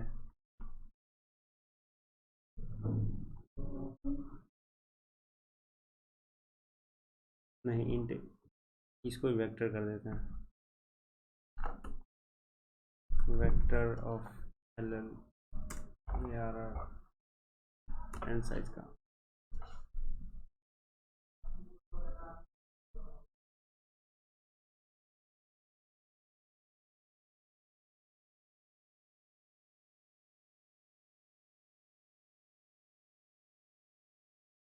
फर्स्ट डिफाइन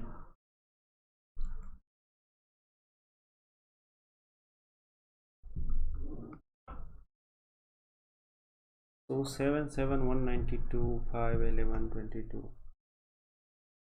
क्या बात है, ऐसा कैसे दे? तो यहाँ पर n-1 करना पड़ेगा आपको।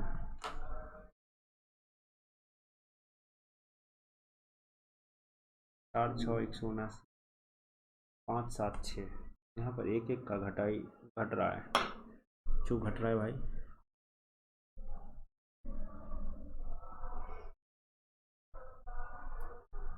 5 - 3, 3 बढ़ा सकते थे।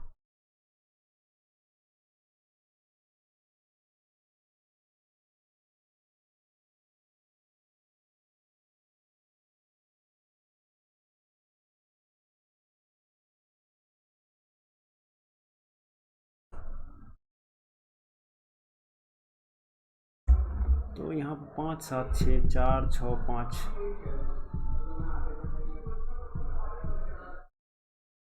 इसमें भी 6 आ रहा है। ये पहला, दूसरा, 5 6 1 3 4 5 1, ठीक है। ये एक है, तो 6 करना है तो इसको ही 6 कर लो यार। 2 ऑपरेशन में 6 हो ही जाएगा, 7 भी हो जाएगा, लेकिन इसको 7 नहीं कर सकते। 4 2 6 करो, इसको 6 करोगे तो इसको 4 कर सकते हो, जोड़ सकते हो।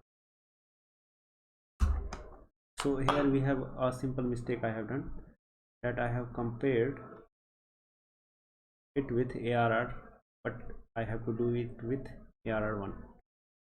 So now I think it should work.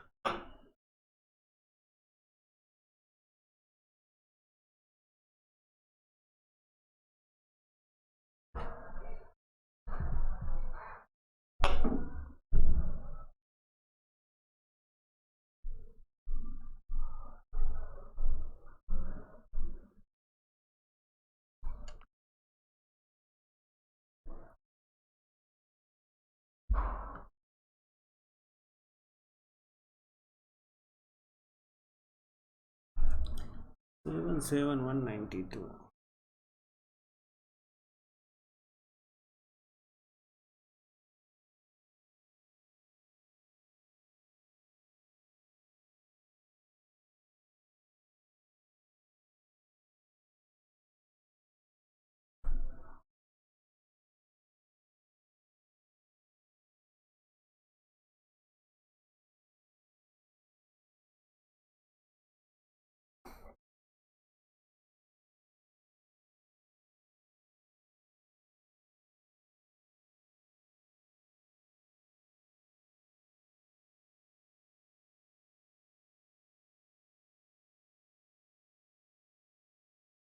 So here I have to write j, not I, j plus 1 and j. That's why it is giving error. Here I, j.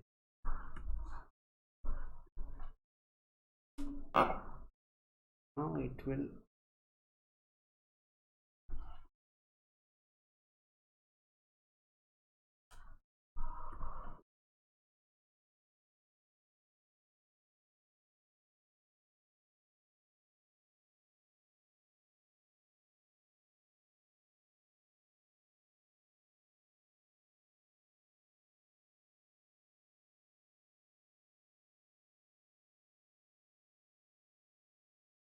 j बराबर I minus 1 j is greater than equal to minus 1.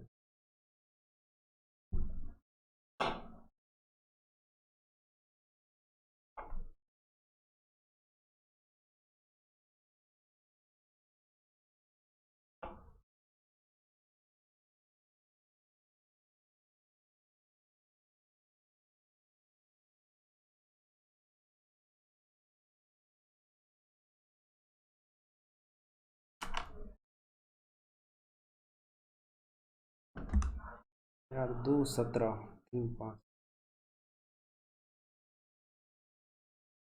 6 दे रहा।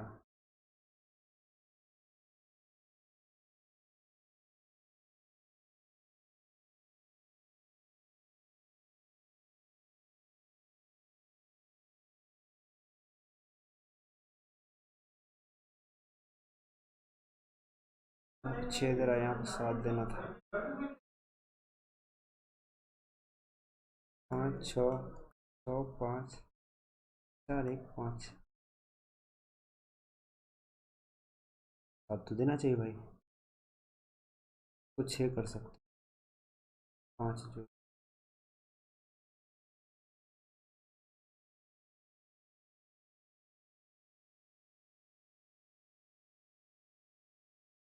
जो ज़रूरी है कि इसको 6 करो।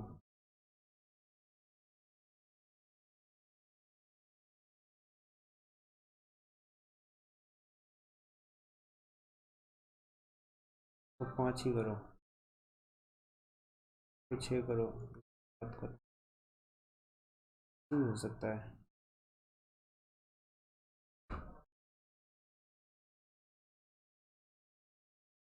हाँ यार ये लॉजिक गड़बड़ाएगा।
बाप रे, I am thinking that I will apply bind research, क्योंकि ये काम नहीं कर रहा है, इसमें बहुत सारा इशू भी है। मैंने एनालिसिस किया, I have analysed a lot more issues there in this solution I have talking about, but we will write binary search, and for that binary search the checker function will implemented by this logic. So log n into n square solution will be for this question. Okay, let's apply binary search for this. So we have these three things now. Let's give him these three things, llnk. So give this solve function lln llk, and then we have a factor of ll reference arr. So these three things give him. So actually, so remove all these lines here, and also this line, and again remain will be the same. So इसी को भी हमको जो है ना, तो let's say we have a mid value that we want to make the maximum height equal to mid. Okay, and each time we want to make it mid, the maximum number of operation I will require. is not going to be greater than mid.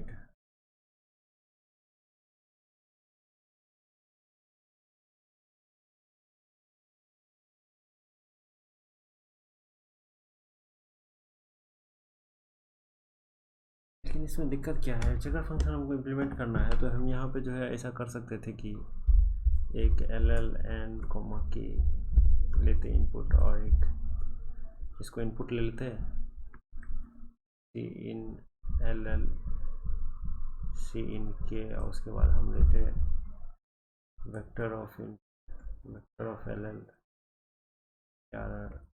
N,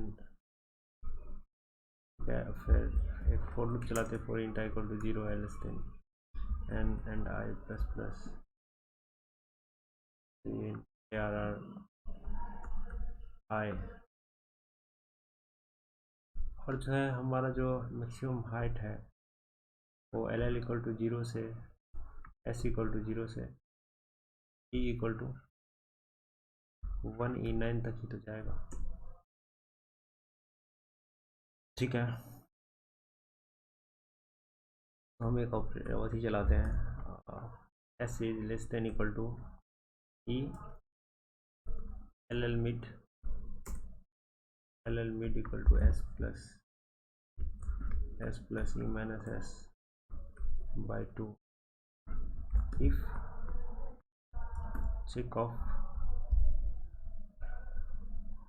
check of n comma k comma arr comma mid n comma k comma arr comma mid is true, then answer is equal to maximum of answer comma mid ये होगा और s equal to mid plus 1. We will continue our searching in for the higher value and in the else case e equal to mid minus 1 यही करेंगे हम, और C out answer intel यही करना है. At final we want to do these things. So we have a variable ll answer equal to 0. So यही है binary search. अब बात रहा कि चेकर फंक्शन इम्प्लीमेंट कैसे हो. सो इस सॉल्व फंक्शन को हम बूल कर देते हैं, सॉल्व नहीं करते हैं, इसको बूल चेक कर देते हैं. So make it check bool check. हम बाइनरी सर्च ही चाहते हैं. वैसे चेक कीजिएगा कि हाइट आपको मिड के बराबर ही चेक करना है. जैसे मान लीजिए इसमें 7 हाइट ही चेक करना है हमको, चेक को हमको 7 बनाना है, 7 ही चेक करना है. किसी को भी 7 से ज़्यादा नहीं बना सकते.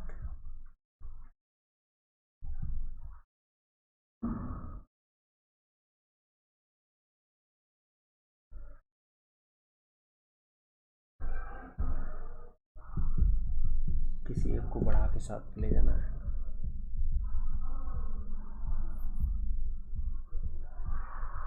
हम तो कहते हैं इसी को आप 4 के बराबर कीजिए, ये 5 के बराबर ही.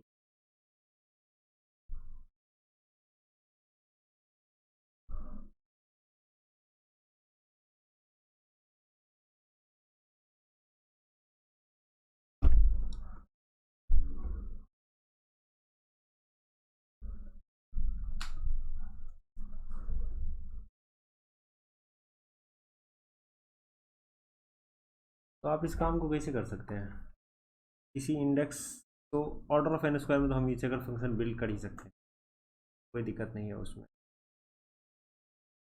ठीक है, ऑर्डर ऑफ एन स्क्वायर में तो चेकर फंक्शन बिल्ड कर ही सकते हैं, इसमें कोई दिक्कत अर्जी नहीं है. ठीक है, लेकिन हमको जो नंबर ऑफ ऑपरेशन मिला है ना वो के बराबर मिला है. ठीक है, बात ये है आप अगर चाहते हैं कि ये एलिमेंट आपका आई फिक्स रहे,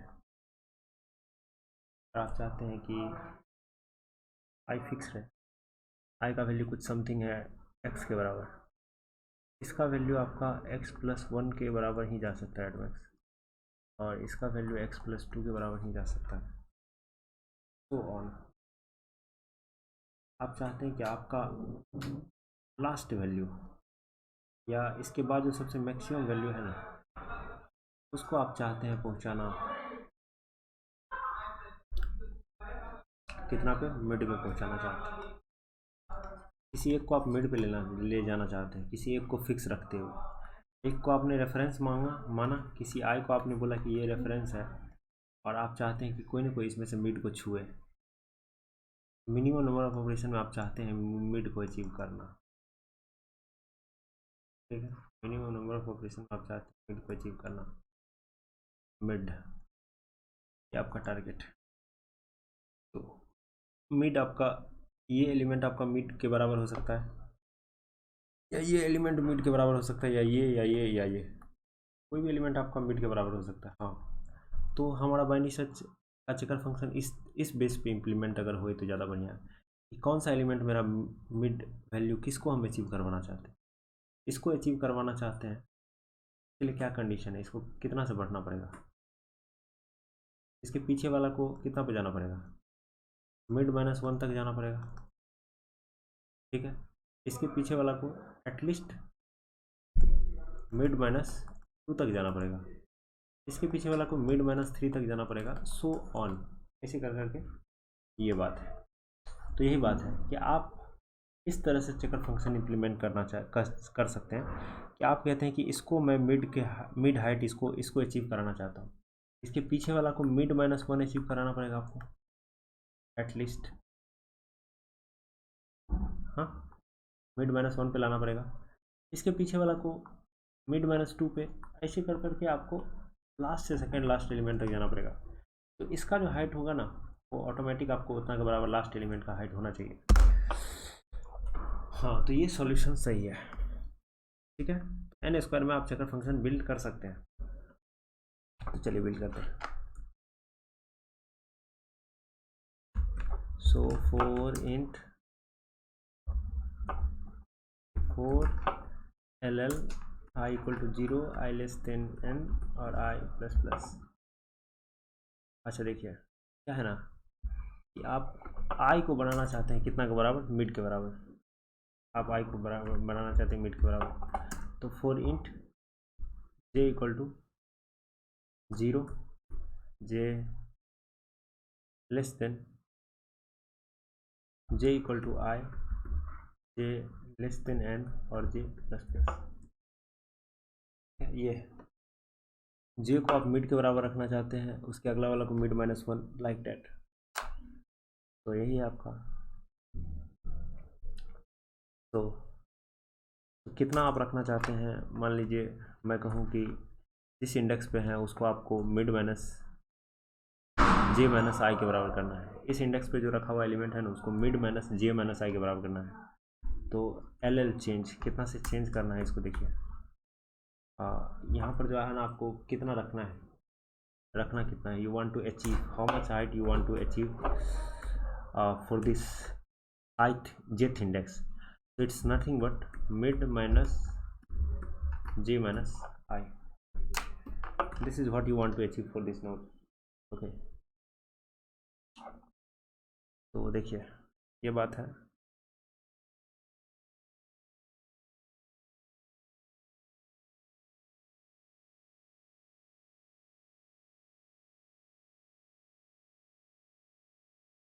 ठीक है, अच्छा इतना अचीव करना चाहते हैं, और ये अगर ये जो अचीव हाइट है, ये अचीव बराबर ये अचीव जो है लेस देन या इक्वल टू हो जाए, ये मान लीजिए आपके पास वेक्टर ऑफ ll arr1 है इज इक्वल टू arr, तो ये अगर लेस देन इक्वल टू हो जाए arr1, इसका मतलब सीधा सा बात है कि arr1 के jth इंडेक्स को ही आप तो इतना के बराबर करना चाहते थे, और ये इतना के बराबर है, तो अब फर्दर आप कोई ऑपरेशन नहीं लगेगा, आपको जस्ट ब्रेक लगेगी। सिंपल सा बात है जी। ब्रेक लगाइए, ये बात हो गया। नहीं तो आप कुछ ऑपरेशन करेंगे, इसको उतना का बराबर लाएंगे, you will do some number of operation and make it equal to that. तो उतना ऑपरेशन कितना ऑपरेशन लगेगा। अचीव इतना करना चाहते हैं, पहले से कुछ होगा हाइट, पहले से कुछ हाइट होगा इसका जी, ठीक है। तो पहले से इसका कुछ हाइट होगा, जेथ इंडेक्स पे रखा हुआ चीज़। मान लेते हैं कि आपने एक एल एल काउंट बनाया है कि भाई कितना ऑपरेशन लगेगा, l l count equal to 0, ठीक है। आप बोलोगे कि काउंट प्लस इक्वल टू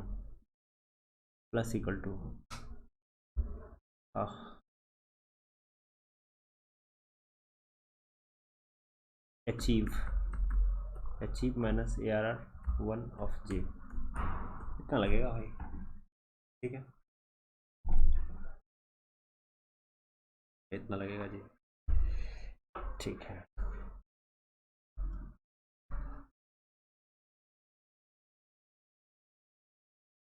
हाँ, ये इसके बाद क्या होगा, इसके बाद क्या होगा। तो यहाँ तक हम पहुँच गए थे, तो यही बात है कि इतना से आपको 6 महीना में 0% ग्रोथ। ठीक है, achieve equal to mid minus j minus i, इतना अचीव करना चाहते हैं आप। अच्छा देखिए, अगर जे बराबर बराबर एन माइनस 1 है तो क्या करना पड़ेगा, if A are are 1 of J is not equal to, ये अगर बराबर नहीं है, कितना का बराबर नहीं है बताइए, mid minus I minus j minus i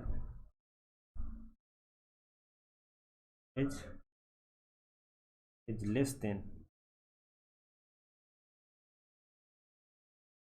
इतना,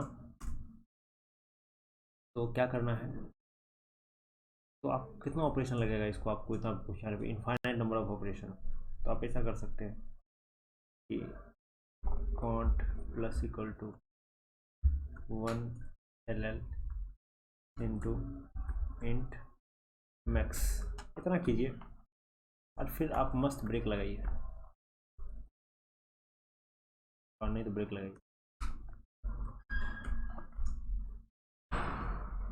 ठीक है। इसको करने के बाद आपको काउंट ऑपरेशन लगा और आपको अलॉट था के, if count is less than equal to K return true, नहीं तो return false. So I think I have implemented the binary search logic correctly. So here I have done the mistake. Here it will be a k and k. It is n and k.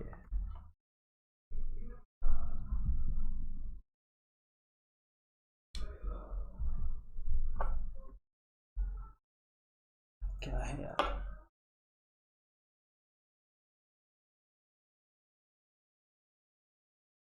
int है।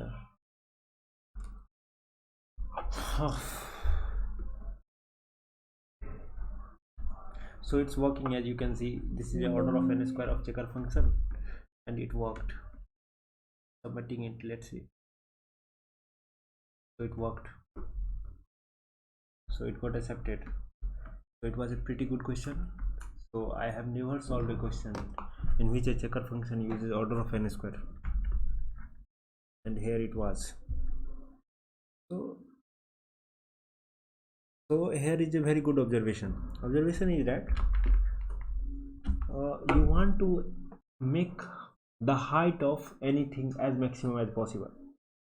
So you have a checker function that you can achieve this height or not, and then you have an array. So you can think of either this element is going to be your maximum height, or either this, or either this, and for each cases you can process it in order of n square. So that's what I have done. So that's it basically. So we can move to the next question we have. So it was a very good question.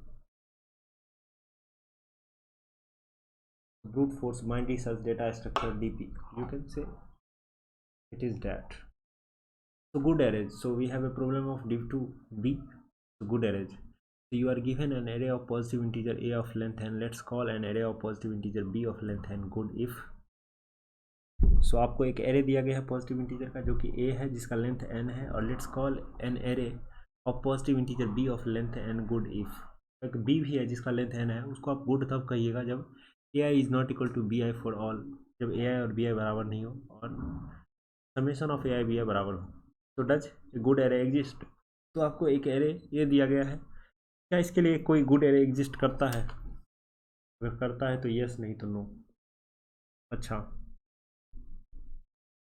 ये बात है कि आपके पास एक array दिया हुआ है a1 a2 इस तरह से an, और आपको एक दूसरा एरे b1 b2 इस तरह से bn। क्या एक एरे एग्जिस्ट करता है? क्या एक एरे एग्जिस्ट करता है सच डेट ये बराबर ai is not equal to bi और दोनों का समेशन सेम? इस बात को कैसे पता लगाया जाए, बताइए कैसे पता लगाया जाए ai bi बराबर ना हो?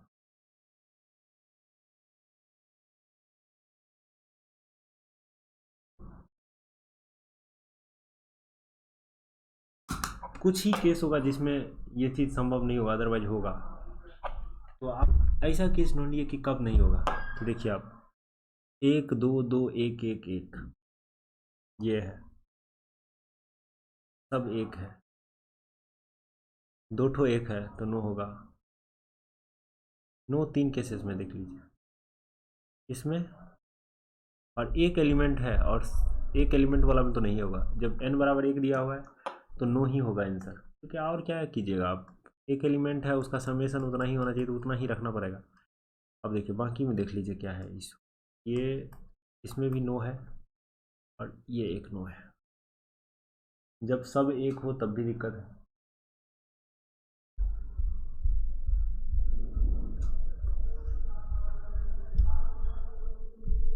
कैसे कर सकते हैं इस सवाल को?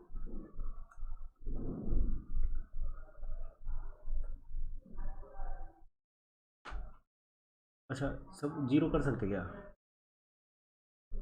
ai क्या होगा 1 से 10 की पावर 9 तक?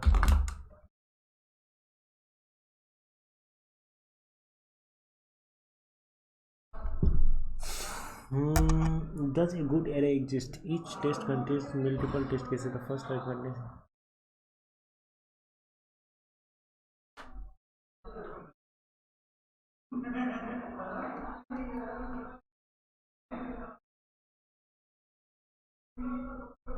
तो ये जो सवाल है ये एकदम छोटा सा पजल है, पजल ही तो है कि आप कब जो है कम से कम एक एलिमेंट आपका जो है वैसा ही रहेगा। तो आप बहुत सोचिएगा, फिर भी एक ही बात है कि आप सोचिए कुछ चीज़ आपके पास वन होगा, कुछ चीज़ नॉट वन होगा। तो नॉट वन वाला में से ला करके आप यहाँ पे रख सकते हैं चीज़ को, हाँ इस पे। तो वन का संख्या कितना है, और वन से बड़ा संख्या में से अगर एक घटा दें और उस सबको जोड़ें कुछ आएगा, वो अगर ज़्यादा है वन से या बराबर है तो इस सब वन को आप मॉडिफाई कर सकते हैं और कुछ एक से बढ़ा करके इसको सबको दो कर सकते हैं। और बाकी इसमें से खुद को चेंज कीजिएगा, किसी में से निकाल के किसी में दे दीजिएगा तो वो तो खुद चेंज हो ही जाएगा। तो वही बात है कि आप जो है एक कैट हो है आपके पास एरे में वो काउंट कीजिए, और फिर जो एक नहीं है तो ARR i-1 इसका समेशन निकालिए। अगर ये summation greater than equal to this count होता है तो यस, नहीं तो नो। तो यही है, एक यही है। तो आप देख सकते हैं ये कोड मैंने लिखा है, तो एक बार मैं सबमिट करके दिखाता हूँ।